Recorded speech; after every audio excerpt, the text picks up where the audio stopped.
Kabanata 1061. Ang dambuhalang karagatan ay biglang nawasak na parang gusto nitong sirain ang lahat sa mundo. Ang daliri ng All-Seer ay bumaba rin mula sa langit. Binuksan ni Ancient Demon Belu ang kanyang mga braso at ang sinaunang anino ng demonyo sa likod niya ay humiwalay sa kanyang katawan. Nagkaroon ng kislap ng liwanag at 24 na maliliit na ilusyonaryong bandila ang nakapalibot sa sinaunang anino ng demonyo. Habang nakaturo ang sinaunang demonyo, ang 24 na maliliit na watawat ay naglabas ng hindi maisip na presyon. Iba't ibang ilusyon ng mga sinaunang Diyos at sinaunang Diablo ang lumitaw. Mayroon pang ang ilang mabangis na hayop mula pa noong unang panahon. Pinuno nila ang langit. Iba't ibang spell ang bumaba mula sa langit sa labas ng palasyo sa sandaling ito. Kumuyam ang ngipin ni Master Void at aatake na sana, ngunit nang mapagtantong nandito si Wang Lin, agad siyang tumigil. Hindi rin kumikibo ang lalaking nakaitim, ngunit bakas sa kanyang mga mata ang kasakiman. Sa loob ng palasyo ay may malubhang na sugatan na Celestial Emperor Qing Lin. Kahit na narito ang sinaunang Diablo, mas marami pa rin silang tao, at hindi sila nagkukulang sa mga makapangyarihang cultivator, kaya kahit ang sinaunang Diablo ay matatakot. Hanggat makakakuha ako ng 3 patak ng dugo ni Qing Lin, magiging kumpleto ang aking misyon.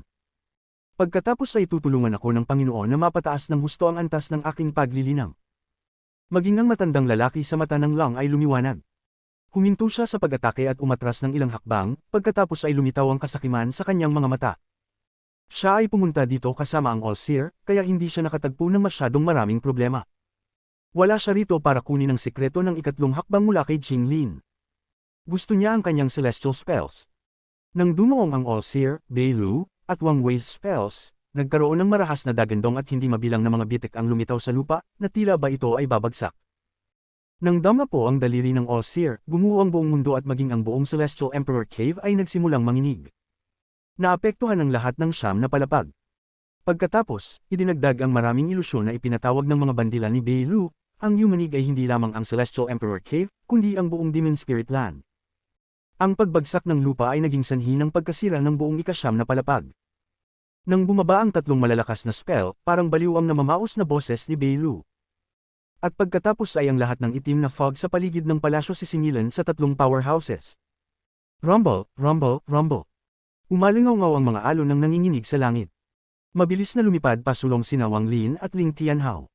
Bago sila makalapit, naramdaman nila ang hindi maisip na epekto mula sa unahan. Gayunpaman, sa sandaling nagbanggaan ang mga spells at ang itim na fog, na naging sanhi ng pagbabago ng kulay ng mundo, ang uling kandila sa palasyo sa ika-8 palapag ay nagpumiglas saglit at pagkatapos ay napatay. Sa sandaling namatay ang kandila, nawala ang liwanag sa pagitan ng mga kilay ng nasa katanghaliang gulang na lalaki sa trono. Pagkatapos ay dumagsa ang malaking halaga ng demonyong enerhiya at sinakop ang buong lugar. Sa sandaling ito, biglang itinaas ng lalaki ang kanyang ulo, at nawala ang pagkalito sa kanyang mga mata, napalitan ng nakakatakot na apoy ng demonyo. Mayroon na ngayong 8 bituin na mabilis na umiikot sa kanyang kaliwang mata. Isang malungkot na ngiti ang ipinakita niya habang dahan-daang tumayo. Hindi mabilang na taon na siyang nakaupo rito, at sa hindi mabilang na mga taon na ito, hindi makagalaw kahit 1 pulgada ang kanyang katawan. Gayunpaman, sa sandaling ito, lumipat siya. Sa sandaling tumayo ang nasa katanghaliang gulang na lalaki, lumabas ang napakalaking demonyong enerhiya at hindi mabilang na mga bitik ang lumitaw sa palasyong kinaroroonan niya. Pagkatapos ang palasyo ay nabasag sa hindi mabilang na mga piraso at nakakalat sa lahat ng dako. Maging ang itim na fog sa labas ay mabilis na pumasok sa gumuhong palasyo at pinuntahan ng nasa katanghaliang gulang na lalaki. Isang suit ng itim na armor ang biglang lumitaw sa kanyang katawan. Sa sandaling ito, nakita ni Wang Wei ang pagbagsak ng palasyo, at nakita niya ang figure sa loob ng gumuhong palasyo. Puno ng gulat at sakit ang kanyang mga mata. Guru! May bakas ng kabaliwan sa mga mata ng All-Seer. Napakatagal niyang hinintay ang araw na ito. Sa kabilang panig, si Belu ay sumipsip ng malamig na hangin at matinding pagpatay ang lumitaw sa kanyang mga mata. Kakatapos lang niya sa possession at hindi pa nag-stabilize. Hindi ko hahayaang pagsamahin niya ang kanyang kapangyarihan. Sa sandaling tumayo ang nasa katanghaliang gulang na lalaki, ang lahat ng mga paghihigpit sa mga sahig ng unang labanan ay kumikislap ng matindi na parang sila ay nagpapalakpakan, at pagkatapos silang lahat ay bumagsak. Ang mas nakakatakot ay ang Demon Spirit Land ay nagbago ng gusto nang siya ay tumayo. Ang lahat ng enerhiya ng demonyo ay natangay mula sa Demon Spirit Land, ibinalik ito sa Celestial Spirit Heaven Realm. Gayunpaman, sa sandaling ito, ang walang katapusang devilish energy ay lumabas at tinakpan ng buong kalangitan sa itaas ng Celestial Spirit Heaven Realm. Ang mga celestial beast na kagagaling lang ay natangay ng devilish energy. Sa sandaling lumipas ang demonyong enerhiya, sila ay naging lubhang-uhaw sa dugo na mabangis na hayop. Hindi lamang ang Demon Spirit Land, ngunit maging ang walang katapusang mabituing kalangitan na kinaroroonan ng Demon Spirit Land ay napuno ng devilish energy. Ito ay naging isang malaking ilusyon na anino ng demonyo, at nagpakawala ito ng isang mapagmataas na tawa. Tahimik ang tawa na ito, ngunit binalot nito ang buong alliance. Ito ay isang hindi maisip na uri ng kapangyarihan. Nagpatuloy pa rin ang digmaan sa alyansa na tumagal ng kalahating taon. Hindi mabilang na mga cultivator ang namatay, ngunit ang malupit na labanan ay nagpapula sa mga mata ng magkabilang panig dahil sa pagpatay. Malaking halaga ng All Heaven cultivator ang nagmula sa All Heaven, at inilipat ng alliance ang halos lahat ng cultivator sa hilagang rehiyon. Ang buong hilagang rehiyon ay natatakpan ng makapal na amoy ng dugo. Maging si Master Flamespark ay halos mabaliw sa pagpatay. Gayunpaman, nang ang dalawang panig ay nalubog sa walang katapusang pagpatay, ang tahimik na halakhak na iyon ay dumaan. Nagulat si Master Flamespark, at maging ang Elder ng Alliance na nakikipaglaban sa kanya ay nabigla sa sitwasyon. Hindi lang sila. Nagsimulang manginig ang lahat ng nakapaligid na ordinaryong cultivator, ngunit hindi nila alam ang dahilan. Sa malayong punong tanggapan ng Alliance, mayroon pa ring mga nakaligtas na celestial tulad ni Wang Wei at Fu Huan. Sila ang gulugad ng alyansa, at papalabas na sila para sumali sa labanan sa hilagang rehiyon. Gayunpaman, ang tahimik na tawa ay dumaan sa kanilang mga tainga. Ang mga ekspresyon ng dating mga celestial na ito ay lubhang nagbago at napuno ng takot ang kanilang mga mata. Ang tunog na ito ay Celestial Emperor Qinglin. Maging ang nasa katanghaliang gulang na lalaki sa sikretong silid sa planeta sa itaas ng puyaw ng tubig sa loob ng punong tanggapan ng Alliance ay biglang nagmulat ng kanyang mga mata. Sa sandaling imulat niya ang kanyang mga mata, biglang bumagsak ang kampana sa kisame sa sobrang lakas. Celestial Emperor. Kasabay nito, biglang tumingala ang matandang nakapansin kay Wang Lin sa Brilliant Void Realm. Para bang ang kanyang tingin ay maaaring tumagos sa malayo at tumingin sa Demon Spirit Land. Hindi naging seryoso ang ekspresyon niya noon. Sa tabi niya, nagulat din ang malamig na Brilliant Void Saintess na si Mu Bingmei. Nagising siya. Hindi siya. Nagbago ang ekspresyon ng matanda. May isang pahiwatig ng mapanglo, isang pahiwatig ng kaluwagan, ngunit isang pahiwatig din ng pagkabigo. Sa nasusunog na starfield na isang ipinagbabawal na lupain para sa alliance na kabilang sa Vermilion Bird Divine Sect ng Four Divine Sect, mayroong isang 100 feet wide white rock na nasa loob ng pinakamalalim na bahagi ng starfield. Dito nanggagaling ang apoy. Ang batong ito ay may hindi regular na hugis, at hindi ito pula, ngunit puti ng nyebe. Gayunpaman, ang temperatura mula sa batong ito ay hindi maisip. Kahit na ang kasalukuyang Wang Lin ay matutunaw kung dumating siya sa loob ng 1,000 talampakan mula rito, at maging ang kanyang Vermilion Bird ay agad na mamamatay. Kahit na ang 5 star na sinaunang Diyos ay hindi makakatagal kung mapupunta sila sa loob ng 1,000 talampakan ng batong ito. Ang tila ordinaryong batong ito ang pinagmulan ng nagniningas na starfield na ito. Ito ay dahil dito na ang starfield ay patuloy na nagniningas sa hindi mabilang na mga taon. Sa sandaling ito, may isang matandang lalaki na nakaupo sa ibabaw ng batong ito. Ang matandang ito ay mukhang masyadong matanda sa kanyang maluwag na balat, at isang makapal na death aura ang pumuno sa kanya. Sa di kalayuan, hindi siya mukhang tao, kundi isang tumpok ng patay na laman. Gayunpaman, walang nang ahas na maliitin ng matandang ito. Siya ang Vermilion Bird Divine Emperor. Noon pa man, yumanig sa mga bituin ng kanyang katanyagan. Dahil sa ilang espesyal na dahilan, hindi siya pumasok sa Celestial Realm, ngunit may lugar sana para sa kanya doon. Sa sandaling ito, binuksan ng matanda ang kanyang mga mata. Tumingin siya sa isang ulo at ipinakita ang isang pahiwatig ng mapanglo. Maaaring ang aking Vermilion Bird Divine Sect ay talagang hindi na makabangon muli. Mayroong isang planeta sa mga bituin na hindi pinansin ng karamihan sa mga tao o direktang hindi pinansin. Isa itong rank 6 na cultivation planeta, at tinawag itong planetang Suzaku. Sa planetang Suzaku, sa lugar kung saan ito ay dating dagat ng hamog, naroon ang Land of the Ancient God. Sa loob ng dagat ng dugo ng Land of the Ancient God, dahan-daang itinaas ng isang pulang buhok na lalaki ang kanyang ulo at nagpakita ng isang bakas ng paghamak sa kanyang mga mata. Ang 8 star na sinaunang Diablo, ay sayang lang. Sa 100 taon, ako, si True Senador, ay makakaalis na sa lugar na ito. Sa oras na iyon, lalabas ba ang sinumang makakahadlang sa akin? Habang umaalingaw ang boses ni True Senador, ang dagat ng dugo ay kumulo at nagngangalit na parang isang napakapangit na alon. Ang lupain ng sinaunang Diyos ay isang hiwalay na espasyo sa walang laman na binuksan ni Tusi. Ang kanyang katawan ay nakaimbak sa espasyong ito. Imposibleng ilarawan kung gaano kalaki ang kanyang katawan. Kahit isang cultivation planeta ay parang larwang pambata sa tabi nito. Ang kanyang magaspang na balat at malaking kamao ay naglabas ng isang makabagbag damdaming presyon na pumuno sa kawalan. Gayunpaman, habang umaagos ang dugo sa dagat sa mga salita ni Tu Senador, biglang gumalaw ng kaunti ang kanang hintuturo ni Tusi. Kabanata 1062. Kapangyarihan ng sinaunang demonyo. Ang pagbagsak ng palasyo ay parang isang bagyo na biglang tumigil, at ang lahat ng puwersa nito ay nagkalat palabas. Ang lalaking nasa katanghaliang gulang na tumayo ay ang dating numero 1 tao na walang kalaban sa 4 na Celestial Realms, Celestial Emperor Qinglin. Gayunpaman, sa ngayon ang kanyang mga mata ay puno ng makapangyarihang malademonyong apoy at siya ay nababalot ng isang suit ng itim na baluti. Ang parang kaliskis na baluti ay tumakip sa kanyang buong katawan. Ang halimaw na devilish energy ay bumuo ng balabal sa likod niya na gumagalaw ng walang hangin. Sa dulo ng balabal, lumitaw ang kahangahangang anino ng isang sinaunang demonyo. Ang siksik na baluti ay ganap na natatakpan ng kanyang hitsura, na ang malademonyong apoy lamang sa kanyang mga mata ay nagbibigay ng pulang kinang. Sa sandaling gumuho ang palasyo, lumabas siya. Sa sandaling ito, sa labas ng gumuhong palasyo, tinakpan ng napakagandang si spell ni Wang Wei ang kalangitan. Masyadong mabilis ang pagbagsak ng palasyo, kaya't walang oras si Wang Wei para pigilan ang kanyang spell.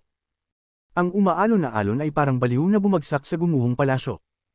Sa sandaling ito, para bang lahat ng bagay sa mundong ito ay pinalitan ng dagat, at napuno ng singaw ng tubig ang mundo. Isang nanginginig sa langit na dami ng celestial spiritual energy ang bumaha sa lugar sa sandaling ito. Halos katawang-tao ang pakiramdam nito at nakakapagpabagabag ng isipan. Ang spell na ito lang ay sapat na para gawin si Wang Wei na isa sa pinakamakapangyarihang cultivator ngayon. Ang buong mundo ay tila nilubog ng lumaragas ang dagat na ito. Sumipsip si Wang Li ng malamig na hangin. Sa nakikita niya, ang lakas ni Wang Wei ay maihahambing sa Qingshui kung hindi kasama ang kanyang G-Realm. Gayunpaman, pagdating ng lumaragas ang dagat, ang nasa katanghaliang gulang na lalaking nakasuot ng baluti ay humakbang at dumating sa himpapawid.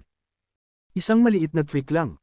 May bakas ng uhaw sa dugo at kabaliwan, itinaas ng lalaki ang kanyang kanang kamay at random na kumaway. Ang malalaking halaga ng itim na gas ay biglang lumabas mula sa kanyang kamay at agad na bumaha sa kalangitan, na sumasakop sa dagat. Ang dagat na nilikha ni Wang Wei ay sumabog sa hindi mabilang na mga patak ng ulan na nakakalat kung saan-saan. Para bang ang spell ni Wang Wei ay isang laro ng bata sa harap ng lalaking ito. Guro, nahuli ang disipulo. Ang mukha ni Wang Wei ay mapatla habang umaatras siya ng daan-daang talampakan at dumating sa tabi ni Joey. Tiningnan niya ang nasa katanghaliang gulang na lalaki na may sakit sa kanyang mga mata, ngunit mabilis niya itong pinigilan at ipinakita ang isang determinadong titig. Hindi pa nakaka-recover si Joey mula sa pagkakasugat kay Master Void at nasa panganib dito. Ikanaway ni Wang Wei ang kanyang kamay, at natural na alam ni Joey ang layunin ni Wang Wei. Tumingin si Joey kay Wang Lin bago naging ilaw at inilagay sa bag ni Wang Wei. Sa kalangitan, matapos mabasag ang dagat ni Wang Wei, bumaba ang daliri ng All-Seer na tila kayang suportahan ang langit. Ito ay napuno ng malakas na pinagmulan ng enerhiya, at ito ay dahan-daang bumaba mula sa langit. Bagamat mukhang mabagal, napakabilis nito. Umalingaw-ngaw ang mga dagandong na tila isang butas na binubuksan ng daliri sa langit. Maging ang itim na hamog ay natusok ng bumagsak ito sa lalaki sa ibaba. Isang kakaibang sipol ang umalingaw-ngaw, ngunit bago pa man ito makalapit ay inabot na ng kanang kamay ng medyo may edad na. Sa isang putok, nagsimulang bumagsak ang daliri sa gitna. Para bang isang kapangyarihang mas malakas kaysa sa daliring ito ang nahati ito sa kalahati, na naging dahilan upang maputol ang buong daliri. Nakakalangit ang ugong. Ang daliri na nagpangingit sa anit ni Wang Lin ay bumagsak at nawala sa isang kisap mata. Ang lahat ng ito ay nangyari sa isang iglap. Sa sandaling lumabas ang nasa katanghaliang gulang na lalaki, bumagsak ang mga spell ni Wang Wei at ng All-Seer. Gayunpaman, hindi tumigil ang lalaking nakasuot at humakbang muli. Gumalaw siya sa hindi maipaliwanag na bilis at agad na nakarating sa harap ng sinaunang Demon Bailu. Ang 8 bituin sa kanyang kaliwang mata ay kumislap nang itinaas niya ang kanyang kanang kamay at casual na iwinagayway ito sa lahat ng mga ilusyon na ipinatawag ng maliliit na watawat. Ang walang katapusang itim na fog na tumatakip sa kalangitan ay biglang lumiit at pinalibutan siya at si Bailu. Ang lahat ng ito ay nangyari ng napakabilis na sa oras na makapag-react ang mga tao, tanging itim na fog lang ang kanilang nakita. Umalingaw-ngaw ang mga alon sa loob ng itim na ulap. Umikot ang itim na ulap, at maririnig ang galit na dagandong ni Bailu. Tajia, kahit na angkinin mo ang katawan ni Qinglin, kung wala kang sapat na oras, hindi mo maaaring lamunin ang kaluluwa ni Qinglin o ipakita ang lahat ng lakas ni Qinglin mula noon. So ano? Sapat na para patayin kayong lahat. Isang paos at madilim na boses ang lumabas kasabay ng pagbabago-bago ng spell. Nang damna po ito sa pandinig ng lahat para bang hinihimas ang mga buto. Hindi maiwasan ng lahat na makaramdam ng lamig sa kanilang mga puso. Ang mga mata ng All-Seer ay nagsiwalat ng kakaibang liwanag, pagkatapos ay hindi niya inaasahang sumingit sa itim na fog. Lalong lumakas ang dagandong mula sa itim na fog. Kinagat ni Wang Wei ang kanyang mga ngipin at sumugod din sa itim na fog. Ang tatlong powerhouse na ito ay pumasok sa itim na fog, at ang nanginginig sa langit na banggaan ng kanilang mga spell ay umalangaw-ngaw.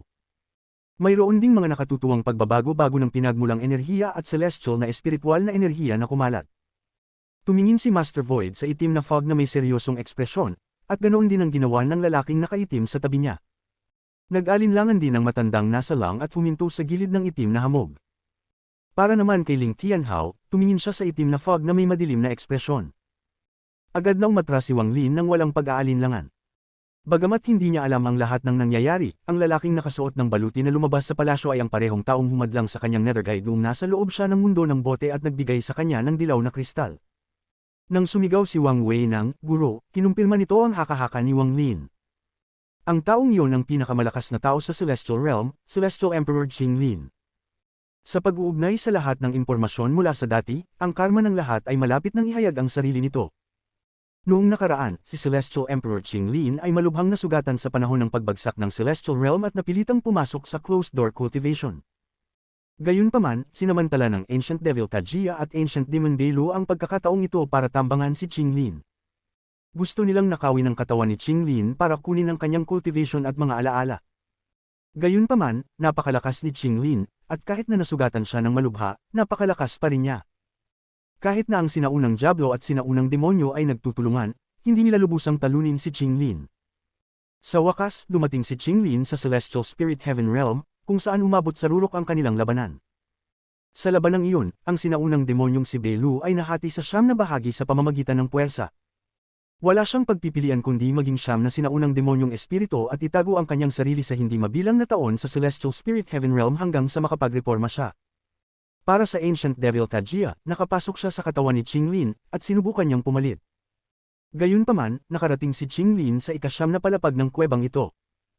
Sa sandaling umupo siya, ginamit niya ang 99 na kandila upang labanan ang sinaunang Diablo. Gayunpaman, ang Ancient Devil Tajia ay isa ring makapangyarihang nilalang. Hindi niya inaasahang napuno ang buong kuweba ng malademonyong enerhiya at naging sanhi pa ng ilang mga bantay ni Qinglin na lumakad sa landas ng Diablo. Sa huli ay napunta sila sa ilalim ng kanyang utos. Tungkol sa nagkalat na Diablo na nasa Demon Spirit Land at may kaparehong katawan kay Ling Tianhao, natatakot ako na may iba pang bagay sa likod nito. Lumiwanag ang mga mata ni Wang Lin. Sa kanyang katalinuhan, nagkaroon agad siya ng magaspang na ideya sa sitwasyon sa loob ng kuweba. Kung paanong dumaan ang daan-daang pag-iisip sa ulo ni Wang Lin habang siya ay mabilis na umaatres, isang nakakabinging tunog ang nagmula sa itim na fog. Kasabay ng tunog na ito, ang itim na fog ay mabilis na kumalat palabas. Umalis ang katawan ni Wang Wei mula sa lumalawak na itim na fog. Habang lumulutang siya sa hangin, umubos siya ng isang bibig ng dugo at mukhang nawalan ng gana. Gayunpaman, ang kalungkutan sa kanyang mukha at ang sakit sa kanyang puso ay pinigilan ng anumang pinsala. Nang sapilitang pinaalis si Wang Wei, ang itim na fog na kumakalat ay natipon at naging isang sinag ng itim na liwanag na bumaril kay Wang Wei. Napakabilis nito na agad na tumusok sa dibdib ni Wang Wei. Napakaraming dugo ang nag-spray mula sa dibdib ni Wang Wei at pagkatapos ay nahulog siya mula sa langit. Ang pagbabagong ito ay napakabigla kung kaya't nagdulot ito ng malaking pagbabago sa mga ekspresyon ng bawat isa. Napabuntong hininga ang lalaking nakaitim bago binawi ang lahat ng kanyang kasakiman at agad na umatras. Ganoon din si Master Void, ngunit nagningning ang kanyang mga mata, at habang siya ay umatras, kinasuhan niya ang malubhang na sugatan na si Wang Wei. Gagamitin ko ang pagkakataong ito para wakasan ang taong ito at lutisin ang kaunting puot sa aking puso. Kahit na si Master Void ay malubhang nasugatan, siya ay nasa yugto pa rin ng Nirvana Shatterer. Sa sandaling ito, gumalaw siya na parang kidlat at nagpakita sa tabi ni Wang Wei. Pagkatapos ay itinaas niya ang kanyang kamay at walang awang hinampas ang ulo ni Wang Wei. Ngumisi siya at sumigaw, dahil nang ahas kang tulungan ng munting bastard na iyon, mamatay ka. Habang umatras si Wang Lin, nakita rin niya si Wang Wei na itinapon matapos masugatan ng husto. Agad siyang huminto at sumugod kay Wang Wei. Gayunpaman, hindi siya kasing bilis ni Master Void, na nilapitan si Wang Wei at itinaas na ang kanyang kamay. Isang makalupang dilaw na liwanag ang lumitaw sa kanang kamay ni Master Void. Ang kanyang kamay ay naglalaman ng pinakamataas na kapangyarihan ng isang maagang yugto ng Nirvana Shatterer Cultivator. Sa sandaling ito, si Wang Lin ay walang oras para mag-isip. Lumitaw sa paligid niya ang sinaunang God Furnace. Itinuro niya si Wang Wei at sumigaw, magpalit ng posisyon. Tinakpan ng liwanag si Wang Wei, at sa sandaling nabasag ang kamay ni Master Void, nawala siya at pinalitan ni Wang Lin. Ang kanang mata ni Wang Lin ay kumislap ng asul sa sandaling bumaba ang palad ni Master Void, at lumitaw ang Azure Light Shield sa pagitan nila. Ang kamay ni Master Void ay bumagsak sa kalasag. Bumaba ang kalasag at damaykit sa dibdib ni Wang Lin, na naging sanhi ng pag-ubunya ng dugo. Napaatras ang kanyang katawan at namumula ang kanyang mga mata, pagkatapos ay dumating siya sa tabi ng walang malay na si Wang Wei. Hinawakan niya si Wang Wei at umatras. Habang ginagawa niya iyon, inabot niya ang damit ni Wang Wei para kumuha ng tableta. Pagkatapos ay dinurog niya ang wax sa paligid ng tableta at itinapon ito sa bibig ni Wang Wei. Kabanata 1063. Mga salita ni Qing Lin bago saniban. Tinitigan ni Master Void si Wang Lin. Sa sobrang tagal na pilit na pinipigilan ang kanyang galit, hindi na niya ito napigilan. Sa sandaling ito, nakalimutan niya na hindi siya dapat masiraan ang isip ng ganoon kadali sa pagbaba ng kanyang cultivation level at sinisingil kay Wang Lin. Munting bastard, babalatan kita ng buhay ngayon. Mabilis na umatras si Wang Lin at nanlamig ang kanyang mga mata. Habang hinahabol ni Master Void si Wang Lin, ang madilim na ambon na puno ng mga spell ay biglang lumawak muli, at sa pagkakataong ito ang All-Seer ay itinapon palabas. Bagamat mukhang namumutla siya, wala naman siya sa masamang kalagayan. Sa sandaling siya ay nagmamadaling lumabas, ang itim na fog ay naging itim na ilaw na ikinasugat ni Wang Wei, at ito ay sumakay sa All-Seer. Nagliwanag ang mga mata ng All-Seer. Umalis siya at dumampi ang kanang kamay sa pagitan ng mga kilay niya. Isang sinag ng 7 kulay na liwanag ang bumungad sa pagitan ng kanyang mga kilay at bumangga sa itim na liwanag. Nagkaroon ng putok nang bumagsak ang 7 kulay na liwanag at itim na liwanag. Hiniram ng All-Seer ang pwersang ito at umatras ng walang pag-aalinlangan. Ang biglaang pagbabagong ito ay yumanig sa isip ni Master Void. Gayunpaman, hindi nito nagawang sumuko sa pagpatay kay Wang Lin. Mas mabilis pa talaga siyang gumalaw. Nang makita ng matandang lalaki sa lang na kahit ang All-Seer ay natalo, ang kanyang mukha ay napuno ng takot. Umatras siya ng walang pag-aalinlangan, ngunit huli na siya. Ang pag-ikot ng itim na fog ay umabot sa isang rurok, at nagpatuloy ang mga dagandong na nakakasira ng lupa. Pagkatapos ay maririnig ang mahinang pag-ungol habang si Belu ay walang awang itinapon sa labas ng itim na ulap, at ang dugo ay nag-spray kung saan-saan. Mabilis na natipon ng demonyong enerhiya sa paligid ng Belu na nakakalat. Puno ng matinding hinanakit ang kanyang mga mata. Sa likod niya, ang itim na fog ay mabilis na nagkontrata, at sa isang iglap, ang fog ay lumiit pabalik sa Armored Ancient Devil. Ang kanang kamay ng sinaunang Diablo ay may hawak na 30 talampakan ng haba na itim na talim at sumulong. Hindi siya mabilis, pero hindi rin siya mabagal. Sa kanyang ikalawang hakbang, nauna na siya sa matanda sa lang. Ang matandang lalaki sa lang ay nagpahayag ng takot sa kanyang mga mata at malapit nang umatras. Gayunpaman, nang siya ay outris, ang sinaunang Diablo ay dumaan sa kanya at ang itim na talim ay casual na natangay ng matanda. Isang hindi maisip na matalas na enerhiya ang naging sanhi ng malaking pagbabago sa ekspresyon ng matanda. Walang oras sa pag-iisip, ang lang sa ilalim ng kanyang mga paa ay hamarang sa kanyang harapan at ang kanyang kanang palad ay tumama sa lang. Gayunpaman, tulad ng isang spell ay nagmula sa lang, ang talim ay kumislap at ang lang ay gumawa ng isang kaluskos na tunog habang ito ay nahati sa kalahati. Nang tumingin sa ibaba ang matanda, nagulat siya nang makitang kanya iyon. Nahati na ang katawan. Kahit na ang kanyang pinagmulang kaluluwa ay hindi nagkaroon ng panahon upang makatakas. Nawasak ito ng talim na iyon habang nasa katawan pa niya. Ang lahat ng ito ay nangyari sa isang iglap. Hindi huminto si Ancient Devil Tajia matapos niyang madaanan ng matanda sa lang. Biglang bumagsak ang katawan ng matanda. Ang eksenang ito ay naging dahilan upang ang lahat ay makalanghap ng malamig na hangin. Lalong napuno ng takot ang lalaking nakaitim at mas mabilis na nakatakas.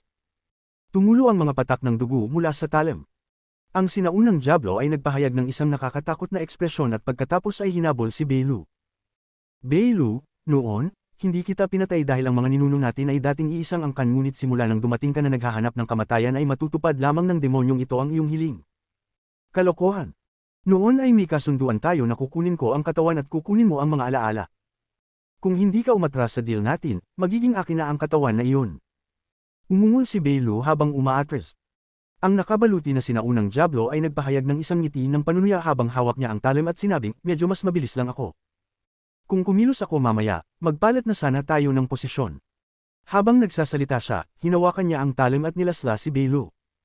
Ibunyag ang anyo ng iyong demonyong espiritu para sa demonyong ito. Isang nakakagulat na malaking talim ang lumitaw sa mundo. Para itong talim na maaaring hatiin ng langit sa kalahati. Nang pumutol ang sinaunang Diablo, isang malakas na dagandong ang maririnig. Isang sinag ng blade energy na daan-daang libong talampakan ng haba ay biglang lumitaw at walang awang dumaan patungo kay Belu, na naging sanhi ng malaking pagbabago sa kanyang ekspresyon. Sa sobrang bilis ng talam ay wala na siyang oras para umiwas bago ito damapo sa kanya. Ang enerhiya ng talam ay tumagos sa katawan ni Belu at damapo sa lupa. Isang malakas na dagandong ang nagmula sa gumuhong lupa habang lumitaw ang isang gali na hindi alam ang lalim. Nahati sa kalahati ang katawan ni Belu at bumagsak sa isang tumpok ng laman at dugo. Gayunpaman, nang bumagsak ang kanyang katawan, isang berdeng demonyong liwanag ang lumipad sa hangin at agad na naging isang sinaunang demonyo na may taas na 1,000 talampakan. Ito ang tunay na katawan ni Ancient Demon Belu. Sa sandaling siya ay lumitaw, siya ay umatras sa isang nakakagulat na bilis. Isang malamig na buntong hininga ang pinakawalan ng sinaunang Diablo at hinabol ang kanyang talim. Yung iba naman, hindi niya sila tinuturing na banta. Bukod sa sinaunang demonyo, ang tanging ibang tao na dapat niyang bigyang pansin ay ang kasuklam-suklam na sinaunang Diyos na aura na napansin niya nang magpakita siya. Habang hinahabol niya si Belu, malamig na tumingin ang sinaunang demonyo kay Wang Lin sa di kalayuan. Si Wang Lin ay kumikilos ng mabilis hanggat kaya niya para iwasan ang parang baliw na si Master Void, ngunit ang kanyang bilis ay napakabagal pa rin kumpara sa kay Master Void. Sa sandaling ito ng krisis, inilabas ni Wang Lin ang Wither Tattoo ng Tattoo Clan at inilagay ito sa kanyang katawan, dahilan upang ang kanyang bilis ay agad na umabot sa tuktok. Pumunta ka sa kung saan naroon ang palasyo. Ang aking asawa ay naroon. Siya ay gising bago pa maposes si Master, kaya malamang na nakatanggap siya ng mensahe. Ang boses ni Wang Wei ay nanggaling sa likod ni Wang Lin. Ang kanyang mga sugat ay ganap na naghilom. Pagkatapos magsalita, iniwan niya si Wang Lin at kinasuhan si Master Void. Agad na nagbago ng direksyon si Wang Lin nang hindi humihinto. Dumating siya sa harap ng gumuhong palasyo sa isang iglap, at sa isang pagpunas ng kanyang banal na kahulugan, natagpuan niya ang walang malay na si Huhuan. Nang malapit na siya kay Huhuan, nagtipon si Wang Lin ng kaunting enerhiyang pinagmulan ng apoy sa kanyang kamay at itinuro ang pagitan ng kanyang mga kilay ng walang pag-aalinlangan. Ang enerhiyang pinagmulan ng apoy ay dumaan sa kanyang katawan at ginaiseng siya. Senyor, mangyaring buksan ang daanan upang umalis sa lugar na ito. Walang oras si Wang Lin para magpaliwanag at mabilis na nagpadala ng mensahe kay Huhuan nang magising siya. Pagkagising ni Huhuan, may bakas ng pagkalito sa kanyang mga mata, ngunit mabilis siyang nakabawi. Bumangon siya at nagsil ang dalawang kamay niya, sa kanya itinuro ang langit. Isang dagandong ang umalingongaw sa kalangitan at pagkatapos ay bumagsak ang 6 na haligi ng liwanag sa loob ng 100 talampakan mula sa Huhuan.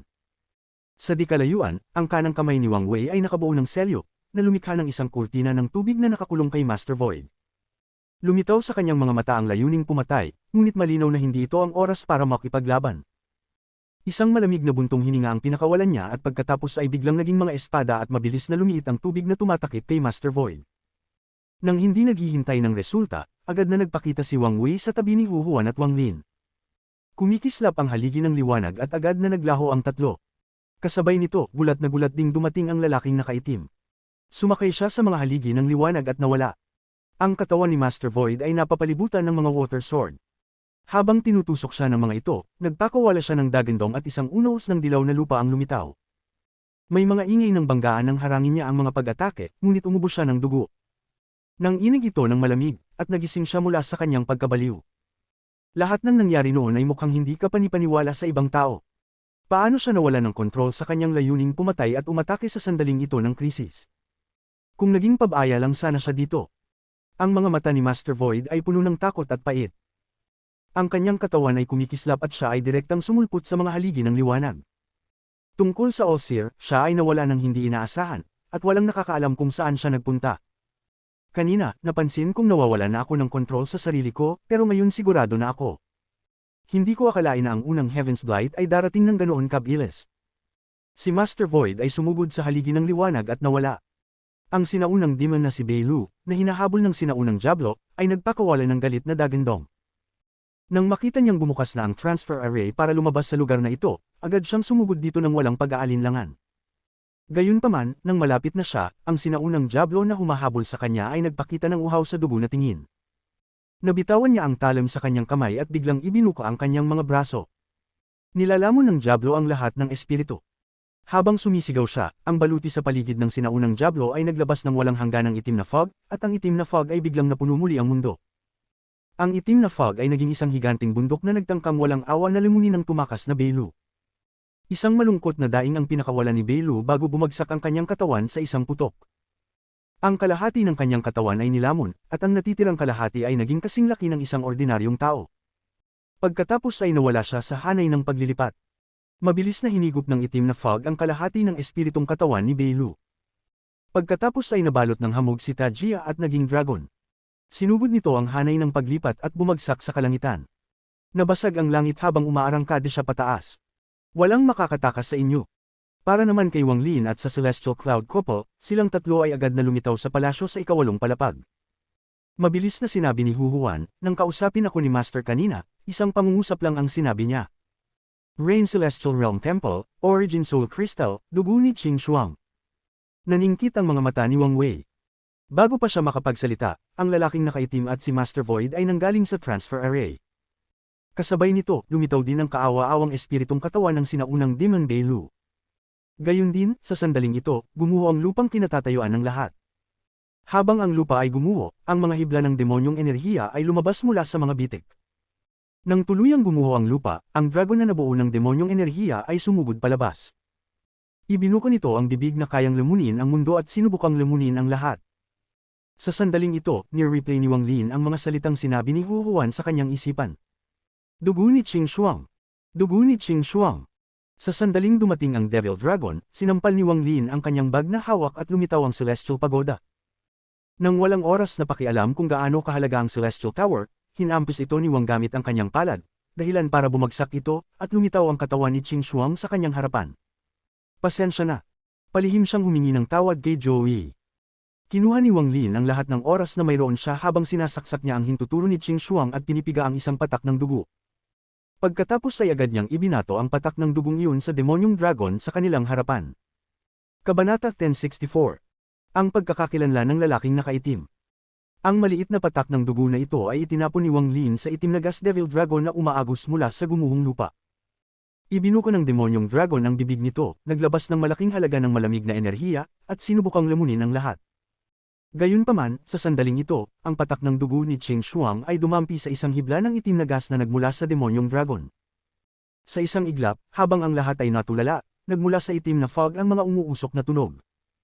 Ito ay tulad ng pagwiwisik ng tubig sa mainit na karbon. Habang umaalingaw-ngaw ang mainit na tunog, ang itim na fog ay hindi inaasahang naglaho na parabang hindi nito makayanin ang patak na ito ng celestial blood.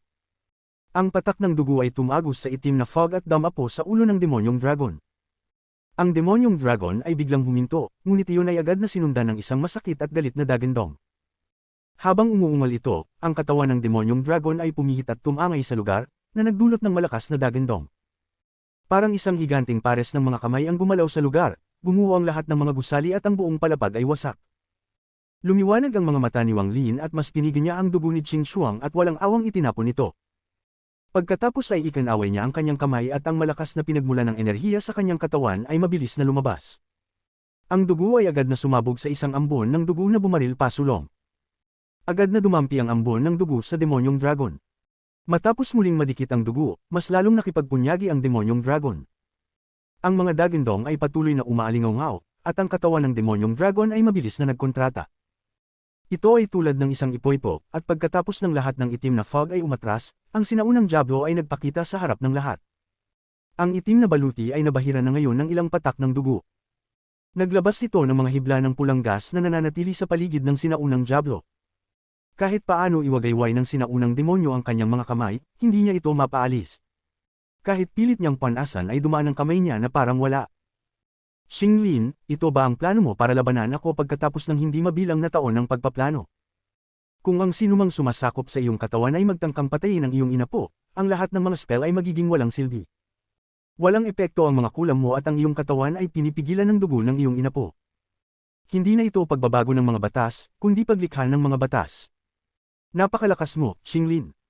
Ang sinaunang Diablo ay may kahindik-hindik na ekspresyon habang sinisingil niya si Wang Lin. Gustong makita ng demonyong ito kung paano ako nagagawa ng dugo ng isang katawan. Sigaw ng sinaunang demonyo habang iniabot ang kanang kamay. Ang itim na talim ay biglang lumitaw sa kanyang kamay at hinampis niya si Wang Lin. Hindi ko kayang patayin ang inapo ni Xinglin, ngunit kaya kitang patayin, ikaw ay mahinang sinaunang Diyos. Namutla ang ekspresyon ni Wang Lin. Ang lakas ng talim na ito ay napakalaki, at kahit ang matandang lalaki sa lang ay hindi makatakas dito. Napakalinaw ng isip ni Wang Lin nang lumitaw ang sinaunang God Furnace sa paligid niya at itinuro niya ang lalaking nakaitim na nanunood mula sa malayo. Hindi niya pinili si Master Void dahil ito ay isang sandali ng panganib, kaya talagang kailangan niyang magtagumpay. Kahit na si Master Void ay malubhang nasugatan, siya ay nasa Nirvana Shatterer stage pa rin, kaya hindi nagtiwala si Wang Lin. Malaki ang ipinagbago ng ekspresyon ng lalaking nakaitim nang maramdaman niyang may liwanag na pumapalibot sa kanya. Ang enerhiya ng Talem ay napakalapit kaya't naramdaman pa ni Wang Lin ang mapang-ipong talas na nagmumula rito. Magpalit ng posisyon. Sumigaw si Wang Lin, at ang liwanag sa paligid ng furnace ay umabot sa tuktok. Napuno ng takot ang lalaking nakaitim sa mga mata, at nang malapit na siyang ilipat, wala na siyang pakialam sa pagtatago ng kanyang pagkatao. Lumitaw ang marka ng dragon ng apoy sa pagitan ng kanyang mga kilay at direktang umalingaw, na naging isang dragon ng apoy na natatakpan ng apoy.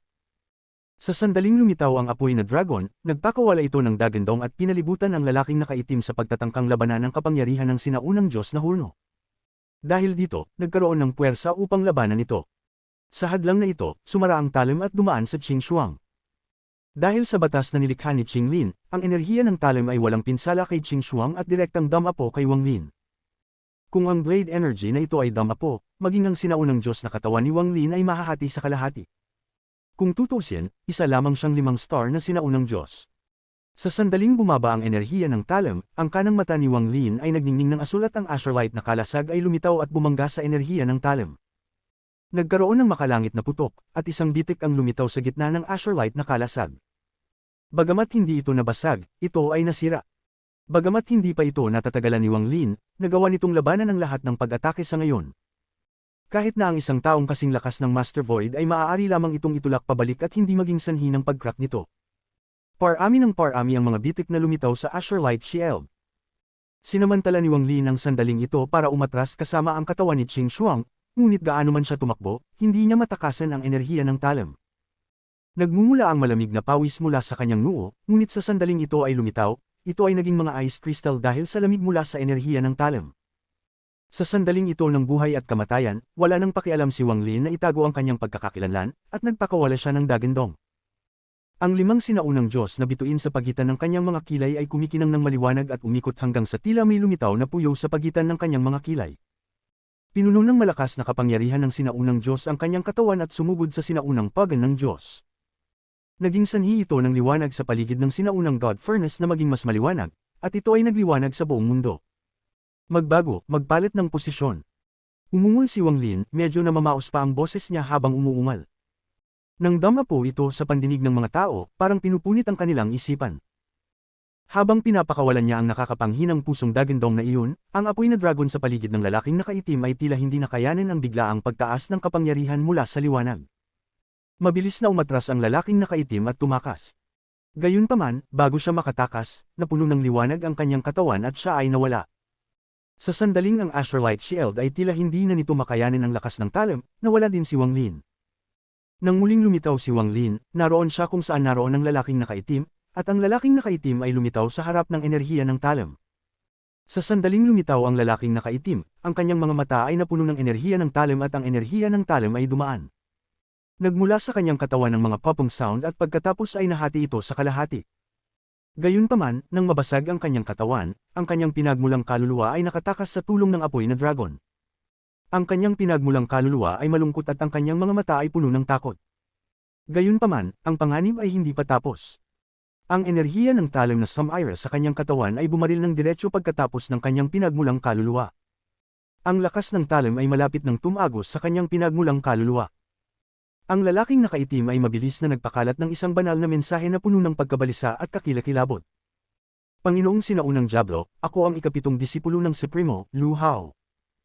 Sa sandaling ipinadala ng lalaking nakaitim ang mensahe, ang enerhiya ng Talem ay biglang lumipat sa gilid at nilagpasan ng lalaking nakaitim bago muling hinabol si Wang Lin.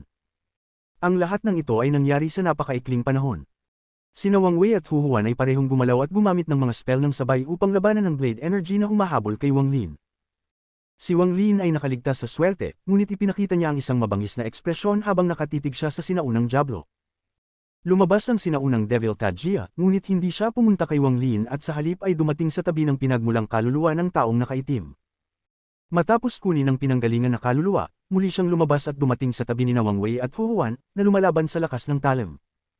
Sa sandaling sumara si Ancient Devil Tajia, ibinuko niya ang kanyang bibig at nagpakawalan ng Dagendong. Dagendong.